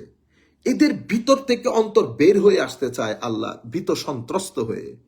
এদের সামনে যখন কোরআনের আয়াত তিলাওয়াত করবেন, এদের অন্তরের মধ্যে শান্তির বর্ষণ হয়, সুকুন হয়ে যায় এরা। মানে উত্তাল ঢেউয়ে কাতর আল্লাহর কোরআনের আয়াত যখন তাদেরকে শোনানো হয়, তারা একেবারে শীতল হয়ে যায়। ওয়া আলা রাব্বিহিম ইয়াতাওয়াক্কালুন। দুনিয়া, সময়, এত চ্যালেঞ্জের পরেও তাদের ভিতরে উফ থাকে না। তারা পরিপূর্ণরূপে আল্লাহমুখী হন এবং আল্লাহর উপর ভরসা করেন। সৃষ্টি তাদেরকে কোনো ধরনের প্যারেশান করতে পারে না। পৃথিবীর এই সিস্টেম এবং পৃথিবীর যেই এই নিজাম, এই নিজামের মধ্যে এখানে কত ধরনের ঘটনা ঘটে, পজিটিভ, নেগেটিভ, কোনো কিছুই তাদেরকে প্যারেশান করে না। আহলুল ইলমে ওয়াল মাহাব্বা এরা। কোনো কিছুর প্রতি এদের যে অ্যানালাইসিস, এটা আবার শুধুমাত্র যারা আহলে ইলম তাদের থেকে ডিফারেন্ট। আহলে ইলম যারা, তারা মানে আয়াতের লেয়ারের ভিতরে ঢুকতে চান না, আয়াত পর্যন্ত সীমাবদ্ধ, আয়াতে যতটুকুন এসেছে। কিন্তু আয়াতের তো একটা লেয়ার থাকে, আয়াতের ভিতরে একটা স্পিচ থাকে, ইমোশন থাকে, তারা ওই ইমোশন পর্যন্ত যেতে চান না। সেই হেতু মেরাজের হিকমত বিষয়ে আহলুল ইলমে ওয়াল মুহাব্বা যারা, আল্লাহুম্মা সাল্লি আলা সাইয়্যিদিনা মুহাম্মাদিন ওয়া আলা আলি সাইয়্যিদিনা মুহাম্মাদিন ওয়া বারিক ওয়া সাল্লিম। আমি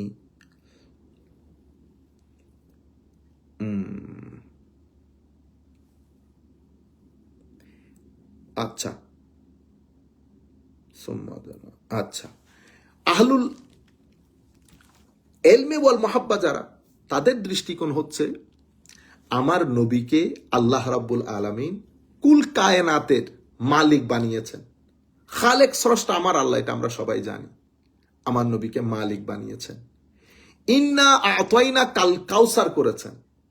হাবিব, আমরা আপনাকে কাউসার কাউসার এটা আরবের মধ্যে সুপারলেটিভ ডিগ্রি, অনেক অনেক মঙ্গল খের সবকিছুর ক্ষেত্রে অনেক অনেক অনেক অনেক দিয়েছি। বুঝতে পেরেছেন? আমার নবী নিজে বলছেন, ওয়াতিতু মাফাতিহা খাজাইনিস সামাওয়াতি ওয়াল আরদ, আসমান জমিনের খাজিনার যে মিফতা, যে চাবি, সেটা আল্লাহ আমার হাতে দিয়ে দিয়েছেন। তাইলে আপনি যদি খজিনার চাবি খুলতে চান, তাহলে আমার নবীর দরবারে আসতে হবে, কারণ চাবি আমার নবীর কাছে। সেই কারণে তাওহীদ হচ্ছে একটা গুপ্তধন। তাওহীদ একটা গুপ্তধন। গুপ্তধন মানে আপনার সবকিছুর বাইরে, আপনার ইমাজিনেশনের বাইরে, সেন্সের বাইরে, আকলের বাইরে, ব্রেইনের বাইরে। এই গুপ্তধনের তালা চাবি হচ্ছে রেসালত। আপনি রেসালত বাদে চাবি খুলতেই পারবেন না। এই জন্য কুল হু আল্লাহু আহাদ, আল্লাহু আহাদ হচ্ছে গুপ্তধন, কুল হচ্ছে চাবি। আপনি এই চাবি দিয়ে ওই তালাকে খুলতে হবে। আমার নবী বলছেন, আল্লাহ আসমান জমিনের যত খাজিনা, সমস্ত খাজিনার চাবি আল্লাহ আমার হাতে ন্যস্ত করেছেন। উতিতু মাফাতিহা খাজাইনিস সামাওয়াতি ওয়াল আরদ, আমার আল্লাহ আমার হাতে ন্যস্ত করেছেন। সেই হেতু আমার নবী সাল্লাল্লাহু আলাইহি ওয়াসাল্লামকে আল্লাহ এত নাজ ও নিয়ামত দান করেছেন। বুঝতে পেরেছেন? সে নাজ ও নিয়ামত আল্লাহর নবীকে আল্লাহর এই পুরা মিল্কিয়ত দেখানোর জন্য, যেহেতু মালিককে মিল্কিয়ত দেখাবে, সেই হেতু আল্লাহর নবীকে ডেকে নিয়ে গেছেন। এখানে আরেকটা জিনিস আপনাদেরকে বলে রাখি, এটা আমাদের জন্য, সবার জন্য লেসন, মনে রাখবেন। সেটা কি? সেটা হচ্ছে, মনে রাখবেন, এটা আমি এখন যেটা বলছি এটা প্রিন্সিপাল হিসেবে বলছি, মূলনীতি। আমার আল্লাহর একটা সুন্নত আছে, নিয়ম নীতি আছে। সেই সুন্নতের আল্লাহর সেই নিয়ম নীতির মধ্যে একটা আজিম নিয়ম নীতি হচ্ছে, আপনার জীবনে কোনো কিছু অ্যাচিভ করার জন্য যদি আপনি দুঃখ কষ্ট সহ্য করেন, স্ট্রাগল করেন, এফোর্ট দেন, দমে যান নাই, সামনের দিকে যাচ্ছেন, এফোর্ট দিয়েছেন, এটা ছাত্র যারা আছে সকলের জন্য অত্যন্ত গুরুত্বপূর্ণ। ব্রেইন খাটিয়েছেন, ঘামের পর ঘাম জড়িয়েছেন, সমস্ত দুঃখ কষ্ট সহ্য করেছেন, অতিষ্ঠ হন নাই, পেশেন্ট ছিলেন, ধৈর্যের সাথে সবকিছু মোকাবেলা করেছেন, সামনের দিকে গেছেন। মনে রাখবেন, আপনার জীবন কখনো, আপনার এই এফোর্ট স্ট্রাগল কখনো বৃথা যাবে না। দুই তিনটা জিনিস লাগে, স্ট্রাগল, এফোর্ট, আল্লাহর উপর তাওয়াক্কুল এবং ধৈর্য। এই তিনটা জিনিস যদি আপনার সাথে থাকে, মনে রাখবেন, রাতের অন্ধকার যত গভীর, ঘুটঘুটে যত লম্বাই হয় না কেন, সকাল হবে আপনার জীবনে, সূর্য উঠবেই আপনার জীবনে, বৃষ্টি থামবেই আপনার জীবনে। আমি আবারও বলছি, এটা আল্লাহর সুন্নত, কিন্তু সুন্নতে ইলাহি। সুন্নতে ইলাহি দিস ইজ দি ফেনোমেনন, অথবা this is the divine system. এই জন্য আমার আল্লাহ বলেছেন, ওয়াল্লাযীনা জাহাদু ফিনা লানাহদিয়ান্নাহুম সুবুলানা, যারা তার সাধ্য অনুযায়ী চেষ্টা করে, আমি তাকে পথের দিশা দিয়ে দেই। আপনি এই জন্য বলে না, কষ্ট করলে কেষ্ট মেলে। আপনি চেষ্টা করবেন, সাথে ধৈর্য থাকবে, পেশেন্স যেটাকে আমরা বলি, তাইলে এফোর্ট থাকবে, ধৈর্য থাকবে, আল্লাহর উপর ভরসা থাকবে, আপনার জীবনে সফলতা আসবেই আসবে। এবং যেই পরিমাণ দুঃখ কষ্ট আপনি পাবেন, তার চেয়ে 10 ডাবল বেশি সফলতা আল্লাহ আপনাকে দান করবেন। চোখের পানিগুলো যত বেশি দুঃখের ছাপ থাকবে চোখের পানিতে, আমার আল্লাহ আপনার হাসির গভীরতা তার চেয়ে কোটি গুণ বেশি করবেন। আমি বারবার বলছি, এটা আপনাদের মাথার ভিতরে ঢুকানোর জন্য। আমরা ফ্রাস্ট্রেটেড হয়ে যায়, 2 মিনিটে নিরাশ হয়ে যায়। আপনারা বুঝতে পেরেছেন? আমার আল্লাহ কোরআনে পাকের সাথ করেছেন, ইন্না মাআল উসরে ইউসরা, ফা ইন্না মাআল উসরে ইউসরা। উসর আপনার জীবনে কৈঠিন্য, নেগেটিভিটি, জীবনের মধ্যে বিষাদ, দুঃখ, জীবনের মধ্যে কষ্ট, চাপ, এগুলো আপনার জীবনে থাকবে। কিন্তু এটা সব সময় আপনার জীবন কঠিন কখনো হবে না। আপনার জীবনে দুঃখের পরে, আপনার জীবনে কষ্টের পরে অবশ্যই হাসি আসবে, অবশ্যই সুখ আসবে। এটা আল্লাহ রাব্বুল আলামিনের নিজাম। এটা সবাই মাথার ভিতরে ঢুকিয়ে নেন। একদিনে আপনি অতিষ্ঠ হয়ে যায় না, এক মাসে অতিষ্ঠ হয়ে যায় না, এক বছরে অতিষ্ঠ হয়ে যায় না। এবার আমার নবীর কাছে আসেন, এই প্রিন্সিপালটা নিয়ে আমরা নবীর দরবারে আসি। আমার নবী ঘোষণা করলেন আল্লাহর একত্ববাদের কথা। যেই দিন থেকে আমার নবী একত্ববাদের কথা ঘোষণা করেছেন, সেই দিন থেকে আমার নবীর উপর অত্যাচারের স্টিম রোলার শুরু হয়। আমার নবীর উপর এমন অত্যাচার হয়েছে, অত্যাচারও বোধহয় আমার নবীর কাছে এসে মাফ চাইতে হইতো যে ইয়া রাসূলুল্লাহ, আর তো পারা যাচ্ছে না। কিন্তু আমার নবী উফ শব্দ করেন নাই। আমার নবীকে অপমানিত করা, লাঞ্ছিত করা, সীমাহীন কষ্টের মধ্য দিয়ে আমার নবী গেছেন। কিন্তু আমার নবীর মিশন, আমার নবীর টার্গেট, আমার নবীর যে উদ্দেশ্য, সেটা থেকে কোনো একদিন 1 ইঞ্চির জন্য আমার নবীকে সরাইতে পারে নাই কেউ। আমার নবীর টার্গেট থেকে সরেনি নাই। এরকম কষ্ট, এরকম দুঃখের মধ্যে, লাইফ থ্রেটেনিং, শেষ পর্যন্ত ঘটনা গড়াতে গড়াতে যখন তারা পরিপূর্ণরূপে মক্কার কুরাইশ কাফেররা অতিষ্ঠ, মানে আর তারা পারছে না আমার নবীকে কোন রকম হ্যান্ডেল করতে, শেষ পর্যন্ত তারা সিদ্ধান্ত নিল সোশ্যাল বয়কটে আসবে। সোশ্যাল বয়কট তখনকার সময়কালে এটা অসম্ভব সিভিয়ার টাইপের প্রটেস্ট ছিল। কারণ আমরা তখন এক ফ্যামিলি অন্য ফ্যামিলির উপর ইন্টারডিপেন্ডেন্ট। কারো ঘরে লবণ আছে, কারো ঘরে লবণ নাই, কারো ঘরে চিনি আছে, কারো ঘরে চিনি নাই, আমরা ধার নিতাম। সেই সোসাইটির মধ্যে আমার নবীকে সামগ্রিকভাবে, আমার নবীর পরিবারকে বয়কট করা হয়েছে, নবী এবং নবীর সাথে সংশ্লিষ্ট সবাইকে। সেদিন আবু তালেবও আমার নবীকে, আবু তালেব রাহিমাহুল্লাহ আমার নবীকে ছাড়েন নাই, একা ছাড়েন নাই। এমনিতে ওয়াজের মধ্যে, তকরিরের মধ্যে ঠাস করে কথা বলে ফেলা আবু তালেব সম্পর্কে, সেটা এক ধরনের, আমরা কারো উপরেও বলছি না, নিচেও বলছি না, যার যার অবস্থান। কিন্তু জিনিসগুলো একবার খেয়াল করবেন এবং আবু তালেবের কবিতা গুচ্ছগুলো একবার পড়ে দেখবেন। দিওয়ানে আবি তালেব সৌদি আরবের মধ্যেও পাওয়া যায়, আমাদের কাছে আছে। আপনারা গুগল থেকে এটারে আপনারা কি বলেন, আপলোড করতে পারেন, দিওয়ানে আবি তালেব। আপনারা সেই কবিতা গুচ্ছগুলো পড়েন, তারপরে সিদ্ধান্ত নেন। যাই হোক, সেই এরকম করুণ পরিস্থিতি তো আবু তালেব আমার নবীকে ছাড়েন নাই, আমার নবীর জন্য বডিগার্ডের ব্যবস্থা করেছেন। এবং খেয়ে না খেয়ে তপ্ত গরমের মধ্যে আমার নবীর অবস্থা একবার চিন্তা করে দেখেন। সেই সময়ও আমার নবী সাল্লাল্লাহু আলাইহি ওয়াসাল্লাম টার্গেট থেকে সরে যান নাই। ঠিক সেই সময় আমার আল্লাহ একে একে আমার নবীর উপর থেকে এই যে অভিভাবকত্বের যে ছায়া, শেল্টারের যে ছায়া, গার্ডিয়ানশিপের যে ছায়া, সেটাও তুলে নিয়েছেন। আবু তালেব দুনিয়া থেকে উঠে গেল। অতঃপর খাদিজাতুল কুবরা রাদিয়াল্লাহু তাআলা আনহু চলে গেলেন। এক করুণ পরিস্থিতিতে আমার নবী পড়ে গেলেন।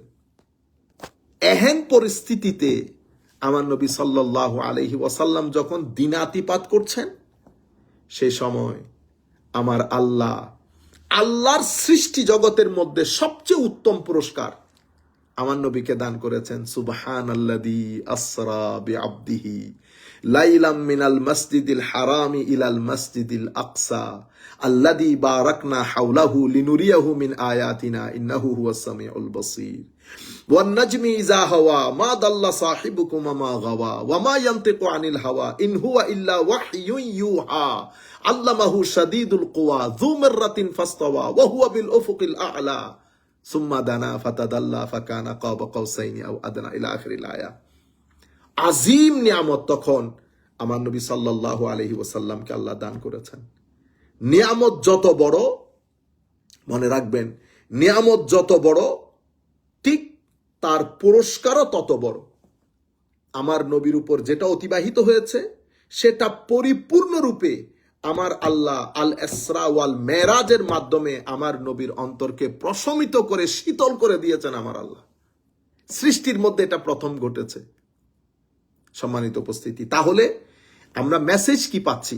মেসেজ হচ্ছে, আমরা কষ্টে দুঃখে কখনো, আজকে ওয়েস্টার্ন কান্ট্রিগুলোতে এই যে ডিপ্রেশন বেড়ে অবস্থা খারাপ, suicide rate high, family broken, frustration সোসাইটিতে এভরিওয়্যার।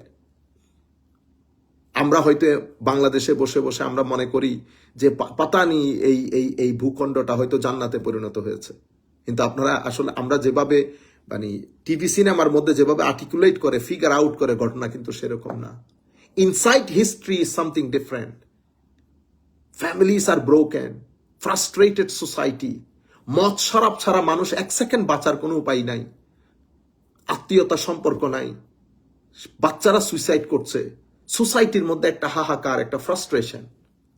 আপনারা বুঝতে পেরেছেন? সুতরাং আমরা আমাদের তরুণ প্রজন্মকে বাঁচাইতে হবে। আপনারা চেষ্টা করবেন, স্ট্রাগল করবেন, একদিনে কোনো কিছু অ্যাচিভ হয় না। আমার নবী ইমামুল মুরসালিন নবী, আমার নবীর মজেজা, আপনি মজেজার হাইট দেখেন, এত কিছুর পরেও আমার নবী কখনো কোনো কিছুতে মজেজা দেখিয়ে কাজ করেন নাই। মাথার গাম পায়ে ফেলেছেন, সাহাবাই কেরামের সাথে বসে খন্দকের গর্ত করার কাজে আমার নবী নিজেকে নিয়োজিত করেছেন, পেটে পাথর বেঁধেছেন। অনেকে বলেন না আমার নবী জানলে করেন নাই কেন, এটা এটা এটা, না না না না না। আমার নবী উম্মতের জন্য আইডল, আমার নবী উম্মতের জন্য একটা এক্সাম্পল সেট করেছেন যে এফোর্ট কিভাবে করে একটা বড় টার্গেটকে অ্যাচিভ করার জন্য, একটা মিশনকে বাস্তবায়ন করার জন্য চেষ্টা প্রচেষ্টা কিভাবে করে, সেটার একটা উজ্জ্বল দৃষ্টান্ত আমার নবী সাল্লাল্লাহু আলাইহি ওয়াসাল্লাম। এবং চেষ্টা প্রচেষ্টা যেভাবে ছিল, ঠিক সেভাবে আমার আল্লাহ আমার নবীকে ইন্নামা আল উসরে ইউসরা করেছেন। ওয়াদ-দুহা ওয়াল-লাইলি ইযা সাজা মা ওয়াদ্দাআকা রাব্বুকা ওয়া মা ক্বালা। দেখছেন, পরবর্তীতে কোরআনে পাকের শেষের দিকে যদি ওয়াদ-দুহা থেকে আপনি পড়ে যান, অবাক হয়ে যাবেন আমার নবীকে, আমার নবীর সাবলিম স্ট্যাটাসকে আল্লাহ কিভাবে তুলে ধরেছেন। ওয়াদ-দুহা ওয়াল-লাইল, হাবিব, দিনের আলোতে আপনার ভাগদৌড়, এই টার্গেটকে অ্যাচিভ করার জন্য, মিশন বাস্তবায়ন করার জন্য, এটা আমার চোখের সামনে। ওয়াল্লাইল, আমি রাতের গভীরতাও দেখেছি। হ্যাঁ, ওহি নাজিল হওয়া, আমার নবীর উপর যখন ওহি নাজিল হতো, ওহি রিসিভ করা, এটা এত ভারী ছিল, আপনি উট পর্যন্ত দেবে যেত। হযরত আয়েশা সিদ্দিকা রাদিয়াল্লাহু তাআলা আনহা বলেছেন, একবার আমার নবী আমার কোলে শায়িত ছিলেন, এমন অবস্থায় ওহী নাজিল হয়েছে, পা ধরে গেছে, এত কঠিন। হাবিব, আমি সেটাও দেখেছি। ওয়াল্লাইল, অতঃপর ওহী বন্ধ ছিল কিছুদিন। হ্যাঁ, রাতের শীতলতা ছিল, রাতের নীরবতা ছিল। মা ওয়াদ্দাআকা রাব্বুকা ওয়া মা ক্বালা, আপনার প্রভু আপনাকে ছেড়ে দেবে, ভুলে যাবে, প্রশ্নই আসে না। ওয়ালাল আখিরাতু খায়রুল লাকা মিনাল উলা ওয়ালা সাউফা ইউতিকা রাব্বুকা ফাতারদা। এভাবে আমার আল্লাহ একটার পর একটা সূরা নাজিল করেছেন। ওয়া রাফা'না লাকা যিকরাক, শেষে এটা শেষ করেছেন ইন্না আতাইনাকাল কাউসার দিয়ে। এরকম স্ট্যাটাস আমার নবীকে আল্লাহ দান করেছেন। তাহলে আমরা লেসনটা কি পাচ্ছি? লেসন হচ্ছে স্ট্রাগল করা ছাড়া, মিশনের জন্য, মিশন বাস্তবায়নের জন্য, আপনার যে কোনো মিশন, কোনো চেষ্টা নাই, প্রচেষ্টা নাই, সাফারিংস নাই, ঘামডালি নাই, পেশেন্স নাই, কিন্তু আপনি যদি রেজাল্টের জন্য অপেক্ষা করেন, কখনো রেজাল্ট আসবে না। ধৈর্য বাদে কখনো রেজাল্ট আসে না, মেথোডোলজিক্যাল চেষ্টা বাদে কখনো রেজাল্ট আসে না। এই যে ইদার উদার আমরা যে কাজগুলো আমরা নিজেরা করি, আমি ডান বামে যেতে চাচ্ছি না, আপনারাই মাথায় আনেন। আরেকটা এক্সাম্পল দেই আপনাদেরকে, হযরতে আয়েশা সিদ্দিকা রাদিয়াল্লাহু তাআলা আনহা। হ্যাঁ, দেখেন, আয়েশা সিদ্দিকা রাদিয়াল্লাহু তাআলা আমার নবীর সাথে সফরে ছিলেন, ওনার নেকলেস হারিয়ে গেছে। বাকি কথা আপনারা জানেন হযরত আয়েশা সিদ্দিকা সম্পর্কে রাদিয়াল্লাহু তাআলা আনহা। High high high high high, মানে ক্যারেক্টার অ্যাসাসিনেশনের আমার হযরত আয়েশা সিদ্দিকা রাদিয়াল্লাহু তাআলা সম্পর্কে ক্রিটিসিজম যেতে যেতে কোথায় গিয়েছে, শেষ পর্যন্ত উনি নিজের ঘরে চলে এসেছেন। আমি যখন চিন্তা করি তখন উনার উপর দিয়ে কি গেছেন, কিন্তু ধৈর্য ছাড়ে নাই। তাওয়াক্কালতু আলাল্লাহ, আল্লাহর দরবারে কিভাবে নিজেকে সারেন্ডার করেছে। রব্বি ইন্নী মাগলুবুন ফান্তাসির।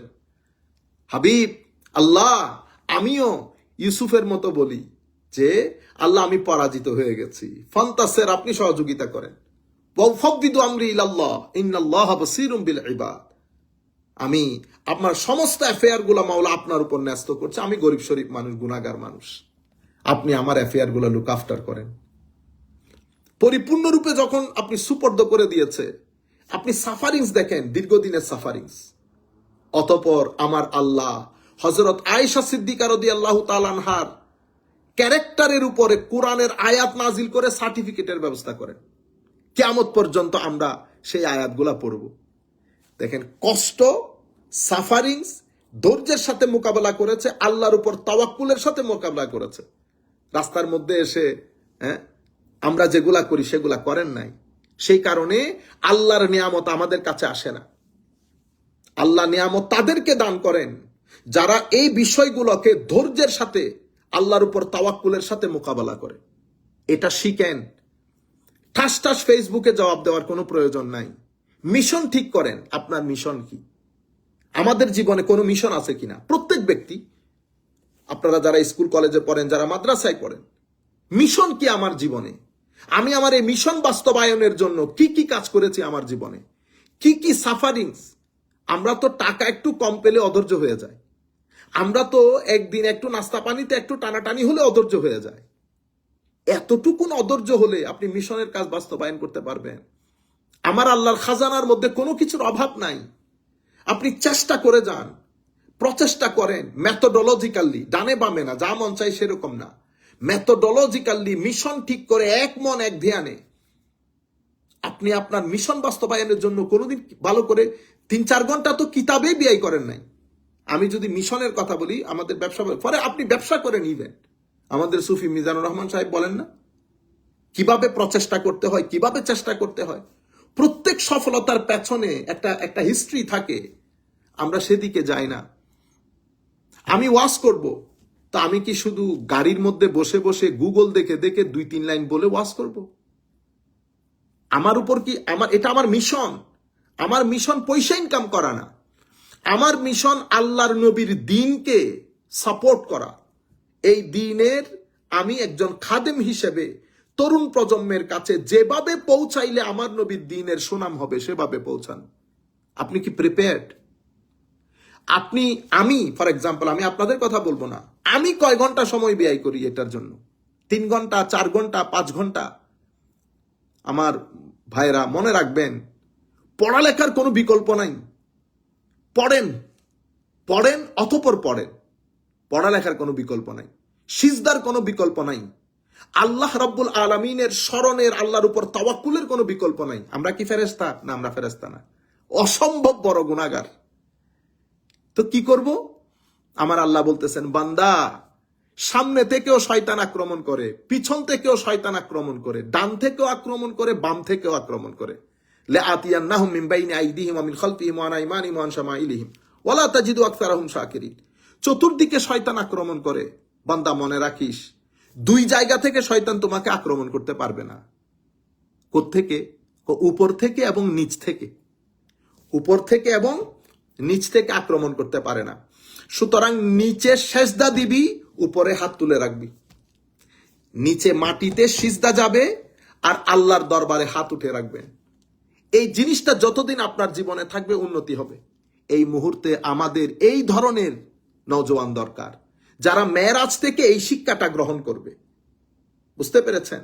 আশা করি আমাদের হাতে যেহেতু সময় কম, আমি আর আপনাদের ওখানে বোধহয় অনেক সময় হয়ে গেছে, আমি জানি না কয়টা বাজতেছে এখন। যাই হোক, আমি এই বিষয়টা হয়তো আপনাদেরকে বোঝাতে পেরেছি। একটা পয়েন্ট যদি আমি আপনাদেরকে কনভিন্স করতে পারি, এটা আমাদের আজকের সফলতা। জি, আচ্ছা, আমি এখনো অনেক কিছু রয়ে গেছে। আমরা তো মাত্র শুরু করতেছি। আমাদের ওই বক্তব্যের আসতে, তরঙ্গ আস্তে আস্তে সময় লেগে যায়। আমরা তো আর আপনাদের মতো অত যোগ্য মানুষ না যে 1 ঘন্টার মধ্যে আল্লামা জালালউদ্দিন আল কাদেরীর মতো 10 ঘন্টার কথা বলে ফেলবো। আমাদের তো একটু হতে সময় লাগে, মানে ওই গাড়ি একটু, আমাদের পুরান দিনের গাড়ি, ওই কারণে। যাই হোক, ইসরা ওয়াল মেরাজের মধ্যে যারা আহলুল মাহাব্বা, তারা বিষয়টাকে এভাবে তুলে ধরেছেন। যাই হোক, আল্লাহ আর কিছু আছে আহলুল ইলম। আহলুল ইলম সেই কারণে ওনারা ওই আয়াতের ভিতরে যেতে চান না, ওনারা ওই ইমোশনের ঘাটে যেতে চান না। ওনারা ওই আয়াতের বাহ্যিকভাবে যতটুকুন ওনাদের বুঝে আসে ততটুকুন ওনারা তুলে ধরেন। সেই কারণে ওনারা আহলুল মাহাব্বার মতো করে কথা বলেন না। ওনাদের মহব্বতের টোন একটু ভিন্ন থাকে, ওনাদের কথাবার্তাগুলোর টোন একটু ভিন্ন থাকে। এই আহলুল ইলম যারা শুধুমাত্র, যেমন তারা একেবারে শুরু থেকে আজকের দিন পর্যন্ত তাদের মধ্যে আমার নবী সাল্লাল্লাহু আলাইহি ওয়াসাল্লামের মেরাজ, ওনারা ইসরাটাকে ঠিক ধরেন, এটাকে ওনারা মনে করেন এটা ইয়ার মধ্যে হয়েছে, খাবের মধ্যে হয়েছে। ঠিক আছে, আমার নবীর জিসমানি শারীরিকভাবে ছিল না, এটা রুহানিভাবে হয়েছে।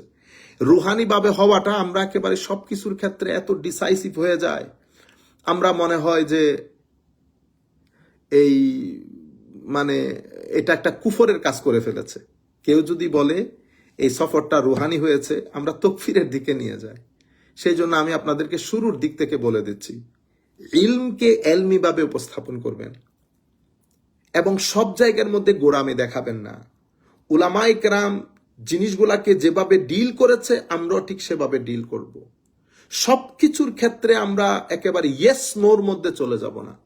উলামায়ে কেরামের মধ্যে ওনারাও কোরআন হাদিসের আলোকে ওনারা একটা বুঝ উপস্থাপন করেছেন। সেই কারণে যত তফসিরের কিতাব আছে, ওনারা আল ইসরা ওয়াল মেরাজকে ডিল করেছেন, ওনারা বিষয়গুলোকে এভাবে উপস্থাপন করেছেন যে এটা আসলে হয়েছে রুহানিভাবে। কিছু কিছু লোক বলেছেন রুহানিভাবে হয়েছে।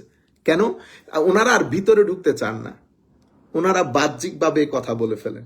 তা আমরা ওনাদের ওইটা আপনাদের এখানে এন্টারটেইন করছি না, কারণ আমরা এখন যেটা কথা বলছি, উম্মতে মুসলিমার মেজরিটি লোক যে কথাগুলো বলেছেন সেগুলো আপনাদের সম্মুখে তুলে ধরছে। এটা একটা বিষয়। আবার আল্লাহ রাব্বুল আলামিন আমাদের হামি ও নাসের হোক। আমরা এই মেরাজের মধ্যে যেমন এই একটা হচ্ছে শারীরিকভাবে হয়েছে না রুহানিভাবে হয়েছে, না শারীরিকভাবে হয়েছে। আর একটা হচ্ছে ঘুমের মধ্যে হয়েছে না জাগ্রত অবস্থায় হয়েছে। উম্মতে মুসলিমার মেজরিটি কোরআন এবং হাদিসের ভিত্তিতে সমস্ত বিষয়গুলো, সিয়াক সাবাক লেহাক কনটেক্সট সবকিছু বিচার বিবেচনায়, যেহেতু এটা মক্কা শরীফের মধ্যে একটা খলবলি হয়ে গেছে এবং এটা মেরাজ, যদি শুধু ঘুমের মধ্যে হইতো, ঘুমের মধ্যে তো আমার নবী খাবের মধ্যে অনেকবার আল্লাহকে দেখেছে। হ্যাঁ, যাই হোক, এটা সাধারণ মজলিস, আপনাদের মধ্যে অনেকে আছেন একদম সাধারণ মজলিসে বিষয়গুলো ডিসকাস করা ডিফিকাল্ট। আমি শুধু বলবো আপনাদেরকে, আমার নবী সাল্লাল্লাহু আলাইহি ইসলামকে আমার আল্লাহ জাগ্রত অবস্থায় সশরীরে আল্লাহ মেরাজ করিয়েছেন। এরপরে আমার নবী মেরাজের মধ্যে আল্লাহকে দেখেছেন না জিবরিলকে দেখেছেন। উম্মতে মুসলিমার মেজরিটি আল্লাহ রাব্বুল আলামিনের সাথে আমার নবীর মুলাকাত হয়েছে। আহলুল ইলমের মধ্যে অনেকেই যারা বলেছে ওনারা এই আমার নবীর সাথে নবী জিবরিল আমিনকে তার আসল আকৃতিতে দেখেছেন, এটা অনেকে মতামত দিয়েছেন। বাট উম্মতে মুসলিমার মেজরিটি মতামত হচ্ছে আল্লাহ রাব্বুল আলামিন আমার নবীকে সশরীরে জাগ্রত অবস্থায় মেরাজ করিয়েছেন। সেই কারণে মেরাজ আমার নবীর একটা মুআজিজা। সেই কারণে আল্লাহ আয়াতকে শুরু করেছে সুবহান দিয়ে। আল্লাহ সংক্ষিপ্ত আকারে এখানে বলেছেন, বিস্তারিত আমার আল্লাহ সূরা নজমের মধ্যে বলেছেন। এবং এটা মক্কা শরীফের মধ্যে অনেক মানুষের জন্য ভারী হয়ে গেছে। অনেক নতুন মুসলমান যারা, তারাও দিন ধর্ম ছেড়ে দিয়েছে আমার নবীর এই বিষয়গুলা বলার কারণে। সামগ্রিক কোরআনের আয়াত, হাদিসে পাক এবং তখনকার যে হিস্টোরিক্যাল কনটেক্সট তৈরি হয়েছিল, সিয়াক সাবাক লাহাক সবকিছু কনটেক্সটের উপর বেস করে উম্মতে মুসলিমার মেজরিটি মনে করেন এটা আমার নবীর জিন্দেগির সবচেয়ে বড় ঘটনা, মেরাজের ঘটনা, যেটা সশরীরে আমার নবী অতি অল্প সময়ে রাতের সামান্য একটি ভাগে আমার নবী জাগ্রত অবস্থায় আল্লাহ রাব্বুল আলামিন মসজিদে হারাম থেকে আকসা, অতঃপর সপ্তম আসমান, এক এক আসমান করে সপ্ত সিদরাতুল মুনতাহা, অতঃপর লামাকানে আমার নবী আল্লাহর সাথে মুলাকাত করে আমার নবী আমাদের জন্য নামাজের গিফট নিয়ে এসেছেন। আমার নবী আমাদের জন্য নামাজের গিফট নিয়েছেন। সেই সময়ের মধ্যে আমি কিছু বিষয় আমাদের জন্য যেটা শিক্ষা হতে পারে, আমার আল্লাহ আমার নবীকে সেখানকার জিবরিলের মাধ্যমে পুরো অ্যাটমসফিয়ারিক যেই বিভিন্ন আসার আয়াতগুলো আছে সেগুলো দেখিয়েছেন। জান্নাতের একটা মোটামুটি একটা আবহ তৈরি করে দেখানো হয়েছে। জাহান্নামের সুরি বলি আমরা এটাকে, মিসলি সুরি দেখিয়েছেন। সেই জায়গার মধ্যে আমার নবী সাল্লাল্লাহু আলাইহি ওয়াসাল্লাম বলছেন, আমি জিবরিল আমিনের সাথে দেখতেছিলাম সবকিছু, ঘুরে ঘুরে দেখতে দেখতে আমি কিছু মানুষ দেখলাম। সেই মানুষগুলো আমার নবী সাল্লাল্লাহু আলাইহি ওয়াসাল্লাম ইরশাদ করছেন, একদিনে বীজ বপন করছে, অন্য দিনে ফসল কাটছে, আবার ফসল কাটার সাথে সাথে বীজ বপন করছে একদিনে ফসল কাটতেছে, ফসল কাটার সাথে সাথে হ্যাঁ আবার ওই বীজ বপনের মানে আবার তার আগের সুরতে ফেরত যাচ্ছে। আমার নবী জিজ্ঞেস করলেন, ওয়াও, একদিনে ফসল, আবার বীজ, আবার ফসল। আমার নবী জিজ্ঞেস করলেন যে জিবরিল, এরা কারা? তখন বললেন, এরা হায় হায় এরা আল্লাহ হাউলা ইল মুজাহিদুনা ফি সাবিলিল্লাহ, আল্লাহর রাস্তার যারা মুজাহিদ, তাদের কর্মকাণ্ড, তাদের সোয়াবগুলোকে আমার আল্লাহ 10-এ না বরং 700 ভাগে, একটার জন্য তাদের সোয়াবকে 700 ভাগে আমার আল্লাহ কি করেছেন, তাদেরকে নেয়ামত দান করতেছেন। সেই কারণে বীজ বপন একদিনে উঠে যাচ্ছে, একদিনে আবার বীজ বপন আবার উঠে যাচ্ছে, অর্থাৎ double after double, double after double এই নিয়ামতে আল্লাহ ভূষিত করেছেন। এরপরে আমার নবী সাল্লাল্লাহু আলাইহি ওয়াসাল্লাম ইরশাদ করছেন, এরপর আমি কিছু মানুষ দেখলাম, হায় হায়, যারা পাথর দিয়ে মাথা চূর্ণ বিচূর্ণ করছে এবং মাথা চূর্ণ হওয়ার পরে আবার মাথা গজাচ্ছে, আবার বাড়ি লাগাচ্ছে, আবার মাথা চূর্ণ বিচূর্ণ হচ্ছে। আমি জিজ্ঞেস করলাম, ইয়া জিবরিল, এরা কারা? হযরতে জিবরিল বলেছেন, এটা খুবই গুরুত্বপূর্ণ, যারা নামাজের সময় আল্লাহর দরবারে সিজদা অবনত হওয়া থেকে নিজেদের মাথাকে দূরে রাখত, তাদের অবস্থা এটা। সুতরাং আমি আমাদের সকলকে অনুরোধ করব, আপনারা যারা এখানে বসেছেন, কোনোভাবেই যেন ফরজ নামাজ মিস না হয়। দূর দূরান্ত থেকে যারা শুনছেন অথবা পরবর্তীতে শুনবেন, ফরজ নামাজ মিস করা এটা আল্লাহর সাথে বেয়াদবি করার শামিল। ফরজ নামাজ মিস করা আল্লাহর সাথে বেয়াদবির শামিল। সুতরাং পারত কোনো অবস্থাতেই আপনারা ফরজ নামাজ মিস করবেন না। আল্লাহ রাব্বুল আলামিন আমাদেরকে, আপনাদেরকে সকলকে নামাজ আদায়ের তৌফিক দান করুক। আমার নবী, আপনারা জানেন, এই এই এই এই মেরাজের রাতিতে উম্মতে মুসলিমার ঐক্যমত্য যে মেরাজের রাতে আল্লাহ আমাদের উপর নামাজ ফরজ করেছেন, তাও করেছেন হযরত মুসা আলাইহিস সালামের মাধ্যমে। আমাদের ভাইরা এই কথাগুলো বলে না মাহফিলের মধ্যে, কারণ এটা বললে আবার আপনারা জিজ্ঞেস করবেন, আপনারা বলেন মৃত ব্যক্তি উপকার করতে পারে না। তো হযরত মুসা আলাইহিস সালাম দুনিয়া থেকে চলে গেলেও, যাওয়ার পরেও তো আমাদের জন্য যে উপকার করে গেছেন সেটার কোনো জজা বদলা তো আমরা হযরত মুসা আলাইহিস সালামকে দিতে পারবো না। কই 50 রাকাত, কই 5 রাকাত, আবার 5 রাকাত পড়লে 50 রাকাতের স্বভাব। তো আমাদের ভাইয়ের, আমার মনে হয় এই কারণে এই বিষয়গুলো ওনারা বলেন না। অনেক কথা বলেন প্রশ্ন নিয়ে নিয়ে হাতের মধ্যে, এখন তো একটা ঢং তৈরি হয়েছে, বুঝতে পেরেছেন? আল্লাহ জানে আমরা আরো কত কিছু করব, এই দিনটাকে বিক্রি করতে করতে করতে করতে আরো কত নিচে যাব আল্লাহ পাক জানে। প্রত্যেক মাহফিলের মধ্যে একটা নতুন ঢং তৈরি হয়েছে, অথচ এই প্রশ্নগুলো আগ থেকে তৈরি থাকে, বুঝতে পেরেছেন? উনিও জানেন উনি কি বলবেন। ওই ওনাদের সাথে কিছু লোক যায়, ওই যে আমাদের সাথেও যাইতো এরকম, আমরা আমাদের ভাই ব্রাদারকে নিয়ে যাইতাম। হ্যাঁ, তো আমাদের ভাই ব্রাদারদের মাথার ভিতরে আবার এই পোকাগুলো আসতো না। তারা সবাই সেকুলার লাইনে শিক্ষিত লোক, তাদের ভিতরে এই পোকাগুলো আসে স্বাভাবিকভাবে, হয়তো আমাদের সোহবত গন্ধ, সেই কারণে আমাদের সোহবতে থাকতে থাকতে ভিতর গন্ধ হয়ে যায় হয়তো। তো হয়তো ওনারা মনে করেন যে এটার উপরে একটা ক্লিপ বানাতে পারলে, এই ক্লিপ পরে ইউটিউবে ছেড়ে দিলে অনেক ধরনের ভিউ হয়। তো ওনারা দেখে হঠাৎ করে একটা এইরকম পৃষ্ঠার মধ্যে পরে যে জবাবটা দেয়, এটা মানে একজন অন্ধ ব্যক্তিও বুঝতে পারবে উনি এই উত্তরের জন্য ওয়েল প্রিপেয়ার্ড। চুরি করার জন্য বিদ্যা লাগে, বুদ্ধি লাগে, চুরি করার জন্য বিদ্যা বুদ্ধি লাগে। আমি দেখি যে কোনো ধরনের হেজিটেশন নাই, মনে হয় যেন মানে জমানার ইমাম বুখারী, কোনো ধরনের, বুঝতে পেরেছেন, কোনো হেজিটেশন নাই। এর সাথে সাথে বুখারীর অমুক পেজ, মুসলিমের অমুক পেজ, তার মানে you are prepared for this answer, বুঝতে পেরেছেন? যাই হোক, আমরা ওদিকে যাচ্ছি না, শুধু বলতেছি এই যে এই পেজ নিয়ে পড়ে এরপরে আমরা উত্তর দিই, মানে এক আল্লাহ পাকের মেহেরবানি, আমরা আল্লাহ পাক জানে আমরা এই তামাশা থেকে কখন মুক্তি পাবো। আমাদের সম্পর্কে কি বলেছে শুনেন, তার আগে বলি। তো আমরা, আমাদের ভাইয়েরা এই মেরাজের এই বিষয়গুলো এভাবে বিশদভাবে উল্লেখ করে না। এটা উম্মতে মুসলিমার জন্য আমরা বড় আনফরচুনেট। আমি মেরাজের ওই সপ্তাহের জুমা পড়েছি ধানমন্ডির একটা বিখ্যাত মসজিদে। সে আমার নবীর ইসরা ওয়াল মেরাজের এত আজিম মুজিজাকে সে সাধারণ মানুষের কাছে তুলে ধরতে পারে না। তাহলে তো কোথাও না কোথাও ডিফেক্ট আছে।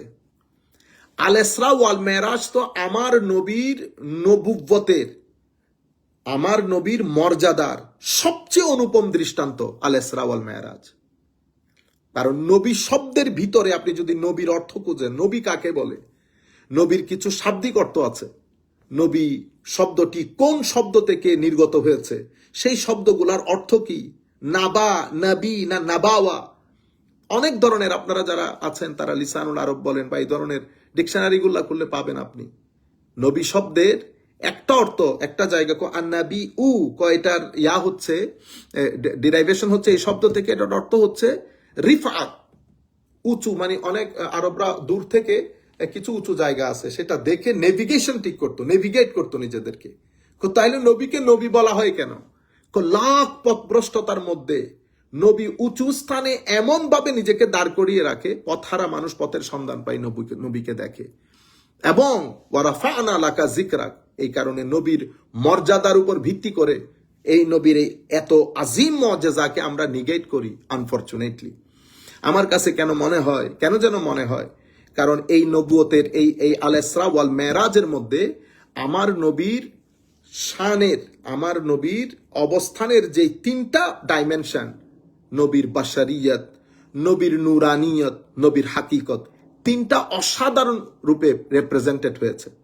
আমরা যদি বাশারিয়াতে মুস্তাফার দিকে যাই, অর্থাৎ আমার নবীর বাশার, আমার নবী আমাদের মতো মানুষ যেটা বলেন কোরআনে পাকের আয়াতের মধ্যে এসেছে, যে সেই আয়াতকে আমরা যেভাবে প্রেজেন্ট করি, নবী আমাদের মতো মানুষ, নিঃসন্দেহে মানুষ, কিন্তু আমরা যেভাবে প্রেজেন্ট করি আমাদের মতো, সেই মতো না হওয়ার জন্য আমার নবী অসংখ্য হাদিসের মধ্যে বলেছেন, তোমাদের মধ্যে আমার মতো কে আছো।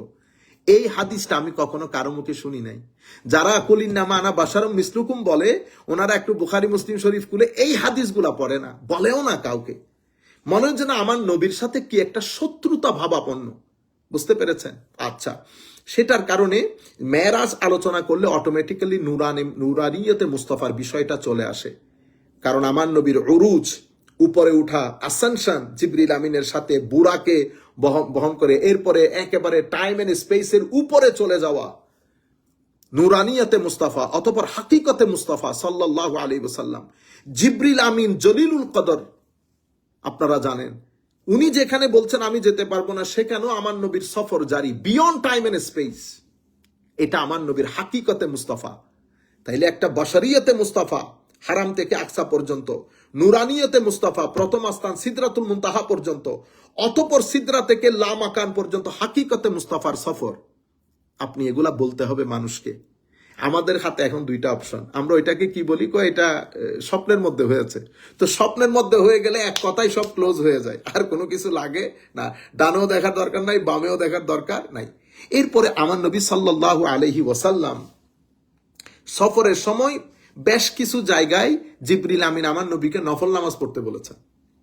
কোথায় কোথায় পড়তে বলেছেন? মদিনা শরীফে, যেহেতু এটা যায় হিজরত হবে, ওয়াদিয়ে মদিয়ান, তুরে সাইনা, বাইতুল লাহাম, এই জায়গাগুলো। এবং হাদিসে পাকের মধ্যে এসেছে আমার নবী মুসা আলাইহিস ইসলামের কবরের পাশ দিয়ে যাচ্ছেন, মুসা আলাইহিস ইসলাম দাঁড়িয়ে সালাত পড়ছেন, অর্থাৎ অভ্যর্থনা জানাচ্ছেন আমার নবীকে। তাহলে আম্বিয়ায়ে কেরামের জিন্দেগি, আম্বিয়ায়ে কেরাম দুনিয়া থেকে চলে যাওয়ার পরেও আমাদের জন্য উপকার করা, এই সমস্ত বিষয়গুলা মেরাজের মধ্যে চলে আসে।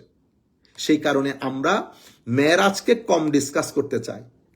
আমার যেটা মনে হয়, যেন আমরা মেরাজকে অ্যাড্রেসই করতে চাই না।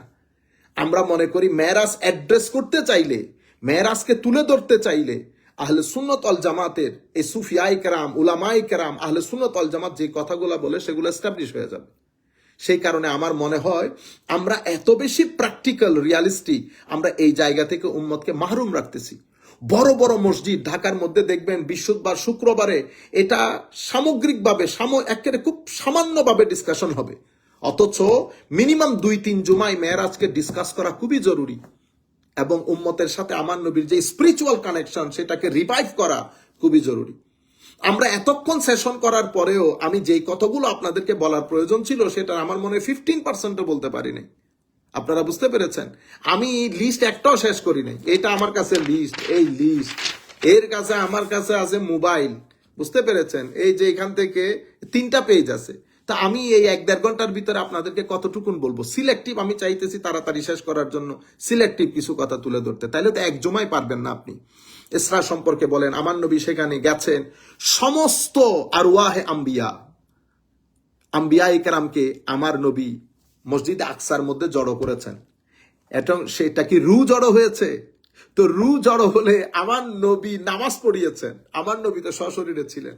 জিবরিল আমিনকে পরিচয় করিয়ে দিচ্ছে, মুসা আল ইসলামকে পরিচয় করিয়ে দিচ্ছে, ইয়াহিয়া আল ইসলামের সমস্ত আম্বিয়া কেরাম আমার নবী জামাত পড়ালেন। অতঃপর সেখানে মজলিস হলো, সেই মজলিসকে অসংখ্য উলামায়ে কেরাম বর্ণনা করেছেন, 1-2 জন উলামায়ে কেরাম বর্ণনা করেন। মানে এই মজলিসকে আপনি যদি আল্লাহুম্মা সাল্লি আলা সাইয়্যিদিনা মুহাম্মাদিন বারিক ওয়াসাল্লিম, মজলিসটাকে ইমাম ইবনে কাসির, তাবারি, বাজ্জার, হাইসমি অসংখ্য উলামায়ে কেরাম ওই মজলিসটাকে বর্ণনা করেছেন। ওখানে কে কে বক্তব্য দিয়েছেন? হযরত ইব্রাহিম আলাইহিস সালাম বক্তব্য দিয়েছেন, মুসা আলাইহিস সালাম বক্তব্য দিয়েছেন, অথবা আমার নবী বক্তব্য দিয়েছেন। এবং আপনি সকলের বক্তব্য এক ধরনের, প্যাটার্ন এক ধরনের, আমার নবীর বক্তব্যের প্যাটার্ন আরেক ধরনের, প্রেজেন্টেশন আরেক ধরনের। আমার নবীর রহমতের ভাগটাকে অনেক বেশি গুরুত্ব দিয়েছেন, ইউনিভার্সালিটির ভাগটাকে আমার নবী অনেক গুরুত্ব দিয়েছেন। এবং আমার নবীর মেরাজের মধ্যে সবচেয়ে বড় গিফট নামাজ, আস-সালাত, যেটাকে আমার আল্লাহ ইমাদুদ্দিন বলেছেন। আমাদের এখানে ইসলামের মধ্যে আরো অনেক পিলার আছে, নামাজ আছে, রোজা আছে, হজ আছে, জাকাত আছে। আপনি জাকাত তো সবাই দিতে পারবে না, যাদের টাকা পয়সা আছে তারা দিবে, তাইলে যারা দিতে পারতেছে না তাদের জন্য তো নাই। হজ সবাই করতে পারতেছে না, যাদের টাকা পয়সা সশরীরে যারা পারবে, শারীরিকভাবে অক্ষম, ফাইন্যান্সিয়ালি যারা সক্ষম তারা করবে। এর পরবর্তীতে রোজা যারা শারীরিকভাবে ফিট, এখন তো অনেক মানুষ ডায়াবেটিসের কারণে, বিভিন্ন শারীরিক অসুস্থতার কারণে রোজা রাখতে পারে না, ফিদিয়া দেয় তারা।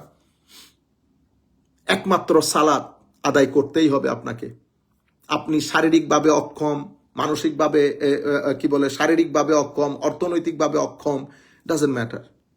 আপনি দাঁড়াতে না পারলে বসে পড়েন, বসে না পারলে শুয়ে পড়েন, পানিতে উজু করতে না পারলে তায়াম্মুম করেন, সামান্য মাটির একটা টুকরা দিয়ে তায়াম্মুম করে নেন। আপনাকে পড়তেই হবে সালাত। কেন? এটা আপনার ডেইলি প্রেজেন্স। এবং এই নামাজের মধ্যে আপনার 2টা প্রেজেন্স নিশ্চিত করতে হয়, একটা আপনার ফিজিক্যাল প্রেজেন্স আর একটা আপনার স্পিরিচুয়াল প্রেজেন্স। এই 2 প্রেজেন্স নিশ্চিত করে আল্লাহর দরবারে সিজদা কনফার্ম করে দিয়ে দিতে হয়। এই নামাজ যেন আমরা মিস না করি। আমাদের অনেক ভাইরা বোনেরা আপনারা জানতে চেয়েছেন যে তাহলে এই রাতের মধ্যে আমরা কি করব। মনে রাখবেন, এই রাতগুলাকে আমরা উম্মতে মুসলিমা পৃথিবীর বিভিন্ন দেশে, আজহারের দেশ থেকে শুরু করে বিভিন্ন দেশে পালন করে। তো আমাদের দেশে বললাম না, উলামায়ে কেরামের মধ্যে 2 ধরনের উলামা, একটা মেজরিটি, একটা মাইনরিটি। মেজরিটি যারা আসহাবুল ইলমে ওয়াল মাহাব্বা, এলম এবং মহব্বতের উলামা, মাকামের উলামা, মারেফত প্রাপ্ত উলামা, ওনারা এটাকে পালন করেন। আর যারা শুধু শুধু আলেম, অনেক বেশি কনজারভেটিভ, ওনারা এই বিষয়গুলোকে তেমন একটা পাত্তা দেন না। আমরা ওনাদের কথা ওনাদের জায়গায় থাকুক, আমরা কারো ওনাদের কথা এখানে অ্যাড করার কোনো, এন্টারটেইন করার কোনো প্রয়োজন নেই। আমাদের উলামায়ে কেরাম আমাদের যুগ যুগ ধরে আজকের দিন পর্যন্ত পৃথিবীর বিভিন্ন দেশে, মিশর বলেন, সিরিয়া বলেন, ইয়েমেন বলেন, প্যালেস্টাইন বলেন, সব দেশে আল ইসরা ওয়াল মেরাজ পালিত হয়, অবজার্ভড হয়। উম্মতে মুসলিমার মেজরিটি মসজিদে এই কিছুদিন ধরে পালন না করার বিষয়গুলা ম্যাটেরিয়ালিজম পেয়ে যাচ্ছে। এমনিতে আমরা নামাজ দোয়া পড়ি না, তোর মধ্যে অনলাইনের ইনফরমেশন সবকিছু মিলে আমরা এখন একটা দাজ্জালীয় সোসাইটিতে বসবাস করছি। আমরা যে দাজ্জালীয় সোসাইটিতে দিনের পর দিন ঢুকে যাচ্ছে, এটা নিয়ে তো কারো কোনো ইখতিলাফ নাই। এটা কিন্তু একেবারে ইউনিভার্সাল ট্রুথ। মুসলিম, নন মুসলিম সবাই বিলিভ করে যে আমরা ডে আফটার ডে আমরা একটা দাজ্জালীয় সোসাইটিতে আস্তে আস্তে ডুবে যাচ্ছি। সুতরাং আমরা এই বিষয়গুলো, এই বর্তমান সোসাইটির এই বিষয়গুলোকে বাদ রাখি। কিন্তু আমরা যারা পালন করি, আমাদেরকে জিনিসগুলোকে কনস্ট্রাকটিভ করতে হবে, কম্প্রিহেন্সিভ করতে হবে, প্রেজেন্টেবল করতে হবে, কনভিন্সিং করতে হবে। আপনি যদি আপনার মতো করে পাঞ্জাগানা নামাজ পড়ি না, হঠাৎ করে উঠে মসজিদে গিয়ে একেবারে, তাইলে মানুষ এটাকে গ্রহণ করবে না। আপনি মসজিদের সাথে সম্পর্ক রাখেন, মসজিদের মধ্যে নিজের উপস্থিতি কনফার্ম করেন, তখন যখন আপনি এই কাজগুলা করবেন, কেউ আর সমালোচনা করার দুঃসাহস দেখাবে না। আমরাই পরিস্থিতিটা তৈরি করেছি। আমরা মসজিদে যাই না, আমরা এই বিশেষ দিনগুলাতে, রাতগুলাতে মসজিদে যাই। যার কারণে সোসাইটির মধ্যে ডেমনস্ট্রেশন যেটা আমাদের মাধ্যমে যেটা ফুটে ওঠে সেটা হচ্ছে এই লোকগুলো মসজিদে আসে না, এই বিশেষ রজনীগুলোতে মসজিদে আসে, যার কারণে ক্রিটিসিজমের সুযোগ হয়ে যায়।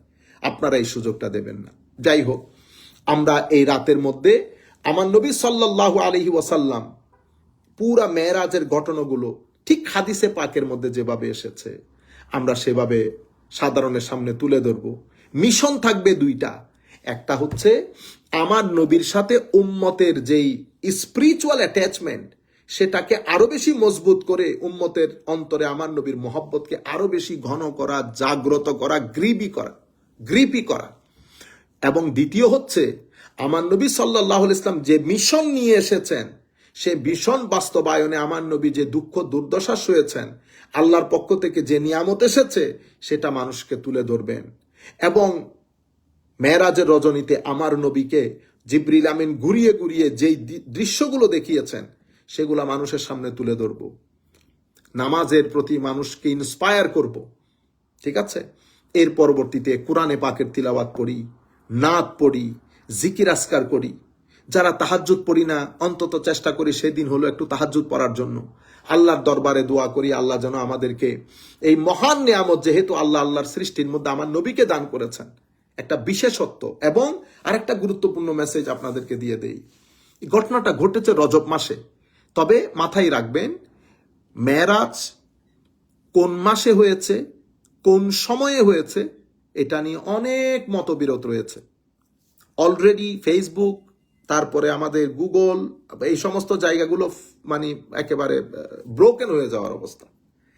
এখতালাফ সবকিছু নিয়ে হয়, এটা উলামায়ে কেরামও জানে এখতালাফ হয়, বুঝতে পেরেছেন? তবে মিশর আল আজহার ইউনিভার্সিটি সহ সমস্ত বিশ্ববিদ্যালয়ের ফতোয়া এবং উলামায়ে কেরামের যে গ্রহণযোগ্যতা, সাধারণ মানুষের যে গ্রহণযোগ্যতা, সেটা রজব মাসের 27 তারিখ রজনী। একতালাভ হয়েছে, রবিউল আউয়াল শরীফে হয়েছে, 12 তারিখ হয়েছে, হিজরতের আমার নবী সাল্লাল্লাহু আলাইহি ওয়াসাল্লাম নবুয়ত প্রকাশের আগে হয়েছে, নবুয়ত প্রকাশের পরে হয়েছে, এই মদিনা শরীফ যাওয়ার 3 বছর আগে হয়েছে, মদিনা শরীফ যাওয়ার 2 বছর আগে হয়েছে, ইভেন নবুয়ত বহি প্রকাশের আগে হয়েছে। অনেক মতামত। তবে উম্মত যেটাকে গ্রহণ করেছে, গ্রহণ করে যেটার উপর আমল করেছে সেটা হচ্ছে 27 রজবের 27 তারিখ দিবাগত রাত। এটা একটা বিষয়।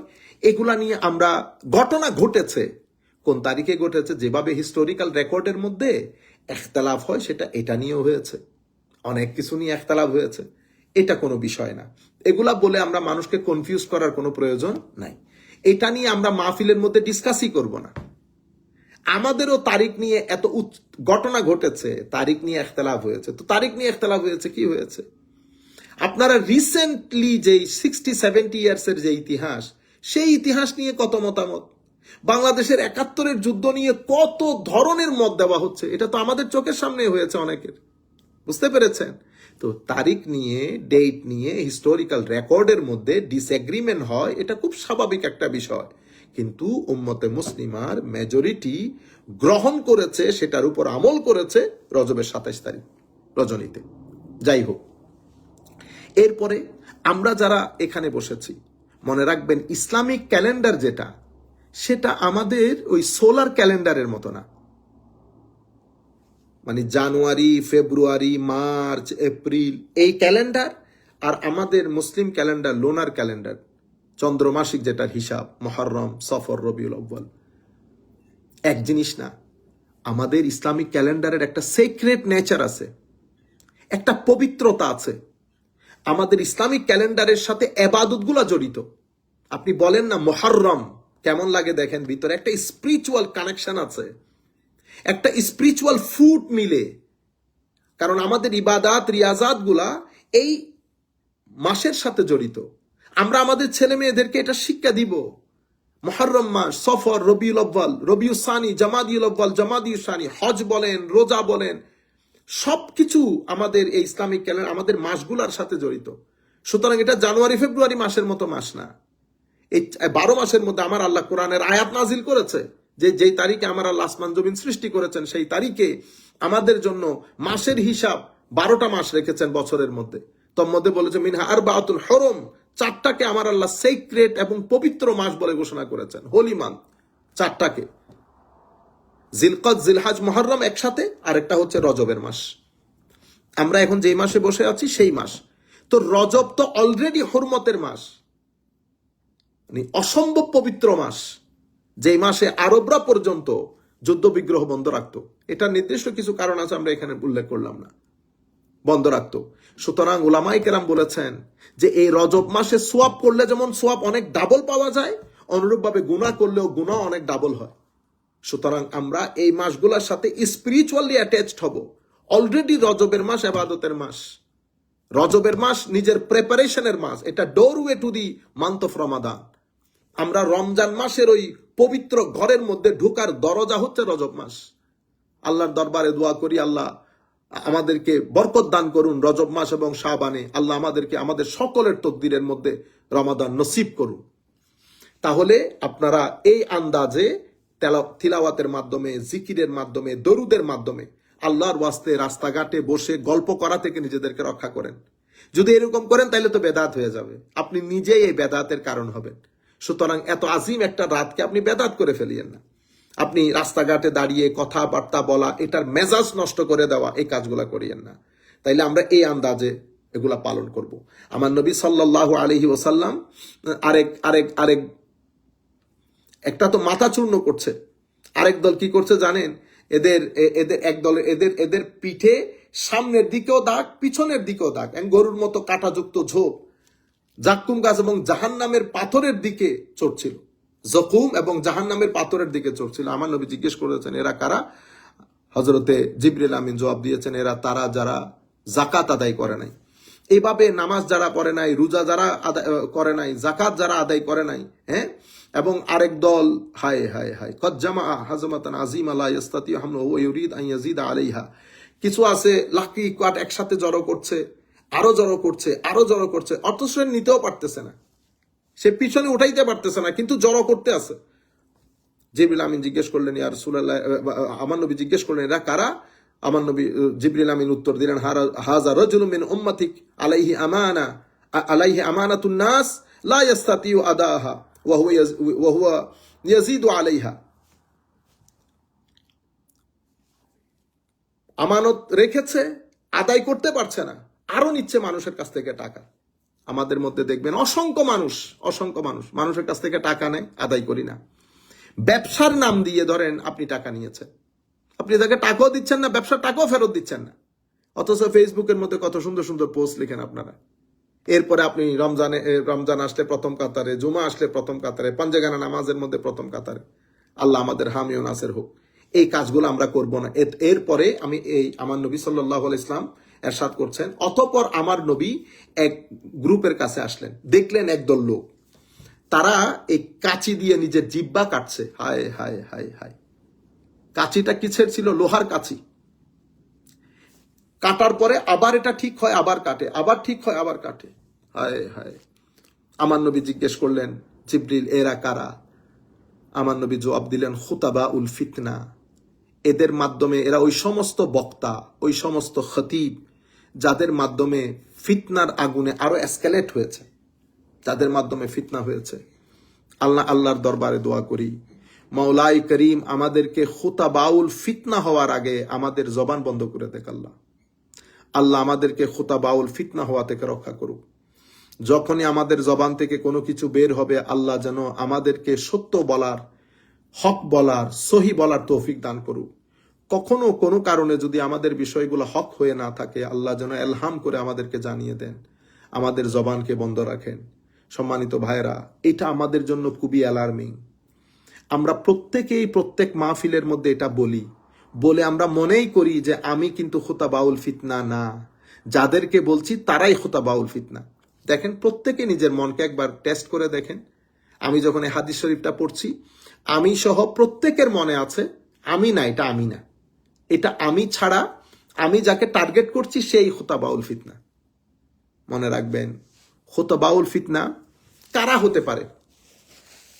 খুতাবাউল ফিতনা তারা যাদের মাধ্যমে সমাজের মধ্যে বিশৃঙ্খলা তৈরি হয়, যাদের মাধ্যমে সোসাইটির মধ্যে আকীদা বিরোধী জিনিস প্রচারিত হয়, যাদের মাধ্যমে সোসাইটির মধ্যে বিশৃঙ্খলা তৈরি হয়, হেট্রেড তৈরি হয়, ঘৃণা তৈরি হয়, যাদের মাধ্যমে মানুষ পথহারা হয়, যাদের মাধ্যমে মানুষের অন্তর থেকে খোদাভীতি বের হয়ে যায়, যাদের মাধ্যমে মানুষের অন্তর থেকে খোদাভীতি, এশকে রসুল, দিনের প্রতি মানুষের ইমোশন সবকিছু ছেড়ে যারা শুধুমাত্র দুনিয়া লাভের জন্য দিন প্রচার করে, দিন ব্যবহার করে, তারা খুতাবাউল ফিতনা। অথবা আমার নবী যেটা বুঝিয়েছেন, আল্লাহ আমাদেরকে রক্ষা করুক, আল্লাহ আমাদের ভাই ব্রাদার দুশ্মনদেরকেও এই মহান এই সিভিয়ার পানিশমেন্ট থেকে, ভয়াবহ আযাব থেকে আল্লাহ রক্ষা করুক। এভাবে আমার নবী আস্তে আস্তে সুম্মা তাআলা ওয়াদিন, আমার নবী একটা উপত্যকায় এসে ঠেকলেন। সেখানে আমার নবী সুন্দর খুশবু পেলেন। অতঃপর আমার নবী একটা দারুণ আওয়াজ শুনলেন। জিজ্ঞেস করলেন, জিবরিল, এটা কিসের আওয়াজ? হযরতে জিবরিল আমিন বললেন, সৌতুল জান্নাহ, এটা জান্নাতের আওয়াজ। আল্লাহু আকবার। তখন আমার নবী বললেন, তখন দেখলো আমার নবী শুনতেছেন, জান্নাত আমার আল্লাহর দরবারে ফরিয়াদ করছেন, আল্লাহ, আমি আমার সব কিছু নিয়ে, লম্বা হাদিস আমি সংক্ষিপ্ত আকারে বলছি, সব কিছু নিয়ে আমাকে আপনি আমার এখানে যাদেরকে প্রবেশ করাবেন তাদের জন্য আমি তৈরি, আমার সব কিছু নিয়ে আমি তৈরি। আমার এই আপনি মারজান বলেন, জাহাব বলেন, আকওয়াব, সাহাফ, আবারিকি, ফাওয়াকিহি, আমার ফল ফ্রুট, আমার দুধের নাহার, আমার মধু, আমার বিভিন্ন ধরনের পানীয়, সবকিছু নিয়ে আমি প্রস্তুত মাওলা। তখন আমার আল্লাহ বলবেন, তোমার জন্য আমি মুসলিম, মুসলিমা, মুমিন, মুমিনা এবং যারা আমাকে বিশ্বাস করবে, আমার রসুলদেরকে বিশ্বাস করবে, সৎকর্ম করবে, আমার সাথে শরিক করবে না, আমি এবং আমার কাছে চাইবে, যা চাইবে আমি দান করব, আমার কাছে যদি আমাকে যদি দেয়, কর্জ দেয়, আমি সেটার জন্য উত্তম যা দেব, আমার উপর পরিপূর্ণ ভরসা করবে, আমি আল্লাহ এটা বিশ্বাস করবে, আমি কখনো ওয়াদা ভঙ্গ করি না। এবং কদ আফলাহাল মুমিনুন তাবারাকাল্লাহু আহসান আল খালিকিন। এভাবে আমার আল্লাহ এই জান্নাতকে বলছেন যে আমি তাদেরকে প্রস্তুত রেখেছি তোমার জন্য। কিছুক্ষণ পরে আমার নবী সাল্লাল্লাহু আলাইহি ওয়াসাল্লাম আরেকটা ওয়াদির মধ্যে আসবেন। তখন দেখবেন একটা ভয়ঙ্কর আওয়াজ। আমার নবী জিজ্ঞেস করবেন, জিবরিল, এটা কার আওয়াজ? তখন হযরতে জিবরিল বলবেন, এটা জাহান্নামের আওয়াজ। তখন জাহান্নাম আমার আল্লাহর দরবারে ফরিয়াদ করবে, আল্লাহ, আপনি যা ওয়াদা করেছেন আমার সাথে পুরা করেন, আমার জন্য যাদেরকে বানিয়েছেন আমার এখানে দিয়ে দেন। আমি শৃঙ্খল নিয়ে, শিকল নিয়ে, একেবারে ভয়াবহ আগুন নিয়ে আমি প্রস্তুত। যাই হোক, এই অবস্থা। এরপরে আমার নবী জান্নাতের মধ্যে এক ব্যক্তিকে ঘুরতে দেখেছেন। আমার নবী জিজ্ঞেস করেছেন, এটা কি ব্যাপার, কি কারণে সে মাকামের মধ্যে আসলো? সে ইয়াতাকাল্লাবু ফিল জান্নাহ। তখন বলা হলো যে সে দুনিয়াতে তার একটা বৃক্ষ ছিল মানুষ চলাচলের পথে, সে মানুষ চলাচলের পথ থেকে তার এই বৃক্ষ কেটে সাফ করে দিয়েছে মানুষকে কষ্ট থেকে, মানুষকে কাঁটা থেকে বাঁচানোর জন্য। এই কারণে আমার আল্লাহ তাকে জান্নাত দিয়েছে। রাজুলুন ইয়াতাকাল্লাবু ফিল জান্নাহ ফি শাজারাতিন কাতাআহা মিন যাহরিত তারিক। এভাবে আমার আল্লাহর নবীকে মোটামুটি এই সফর আমি খুব সংক্ষিপ্ত আকারে যতটুকুন সম্ভব হয়েছে সংক্ষিপ্ত সময়ের মধ্যে আমি আপনাদের কাছে তুলে ধরলাম, চেষ্টা করেছি যতটুকুন আপনাদেরকে বলা যায়। মাওলাই করিম আমাদেরকে রক্ষা করুক, আল্লাহ রব্বুল আলামিন এই রাতের ফজিলত থেকে আমাদেরকে বঞ্চিত না করুক। মাওলাই করিম আমাদেরকে রমজানের ফজিলত থেকে বঞ্চিত না করুক। আল্লাহ আমাদেরকে রমজানের মধ্যে বেঁচে থাকার, বারবার আমাদের জীবনে রমজান পাওয়ার তৌফিক দান করুক। আমি আমার অতি সংক্ষিপ্ত বক্তব্য আমার এখানে শেষ করছি। ওয়ামা আলাইনা ইল্লাল বালাগুল মুবিন। আরেকটা বিষয় আমি আপনাদের সাথে বলবো, আমি ইনভাইট করতেছি আপনাদেরকে, আগামী সপ্তাহে আমাদের ওরিয়েন্টেশন ক্লাস হবে। আমরা তাসাউফের উপর হাকায়েক আনিত তাসাউফ, একটা বিখ্যাত কিতাব আছে আধুনিক যুগে লেখা, ওইটার পুরা কিতাবের উপর আমরা 48টা ক্লাস করব আমরা 4 জনে মিলে। হাকায়েক আনিত তাসাউফ, এই কিতাবের উপরেই দর্শগুলা হবে। সুতরাং আপনাদের প্রতি অনুরোধ, আপনারা কাল বিলম্ব না করে আপনারা নিজেরা এবং আপনাদের বন্ধু বান্ধব নিয়ে আপনারা অবশ্যই এই কোর্সের মধ্যে জয়েন করবেন। এই কোর্সটা আমরা যারা এটাতে বিশ্বাসী অথবা বিশ্বাসী না, আমরা জানতে চাই। সুতরাং জানার পরে যদি আপনি ক্রিটিসাইজ করেন তাহলে এটা অ্যাকসেপ্টেড হয়, কিন্তু না জেনে ক্রিটিসাইজ করলে অ্যাকসেপ্টেড হয় না। না জেনে করলে যেমন অ্যাকসেপ্টেড হয় না, ক্রিটিসাইজ করলে অ্যাকসেপ্টেড হয় না। সুতরাং আপনাদের প্রতি আমাদের অনুরোধ, আপনারা আমাদের আল আজহার একাডেমির পক্ষ থেকে সামনে যেই কোর্সটা আসছে হাকাইকানি তাসাউফ, এই কিতাবের উপরে, তাসাউফের উপর 3 মাসের একটা কোর্স, যেটা আমি আমাদের শেখ গোলাম কিবরিয়া আজহারি সাহেব, ডক্টর সাইফুল ইসলাম আজহারি সাহেব, ডক্টর নূর নবী আজহারি সাহেব পরিচালনা করেন। আমাদের ক্লাস শুরু হয়ে যাবে আগামী সপ্তাহে, বোধহয় সানডের দিকে করে আমাদের আরেকটা ওরিয়েন্টেশন ক্লাস হবে। আপনারা প্রত্যেকে জয়েন করবেন এবং আপনাদের বন্ধু বান্ধবকে জানাবেন। আমি এখানে যারা আমেরিকা থেকে, ইংল্যান্ড থেকে, পৃথিবীর বিভিন্ন দেশ থেকে জয়েন করেছেন, আমি আপনাদেরকে বলবো, এত স্বল্প সময়ে, এত স্বল্প খরচে এত দারুণ কোর্স আসলে কোথাও হয় না। এটা আল্লাহ পাকের মেহেরবানি, আমরা করেছি, আপনারাও সাড়া দিয়েছেন বিদায় সম্ভব হচ্ছে। আশা করি আপনারা জয়েন করবেন এবং ক্লাসটা ক্যারিয়ন করার দিকে আপনারা সহযোগিতা করবেন। আমি আজকের এই ক্লাসে যারা বসছেন, যারা দেখছেন, যারা আমাদের এই ভিডিও পরবর্তীতে দেখবেন, আমরা সকলের প্রতি আন্তরিক মোবারকবাদ, ধন্যবাদ জানিয়ে আমাদের আজকের এই আমাদের দার্সটা শেষ করছি। আসসালামু আলাইকুম ওয়া রাহমাতুল্লাহি তাআলা ওয়া বারাকাতুহু।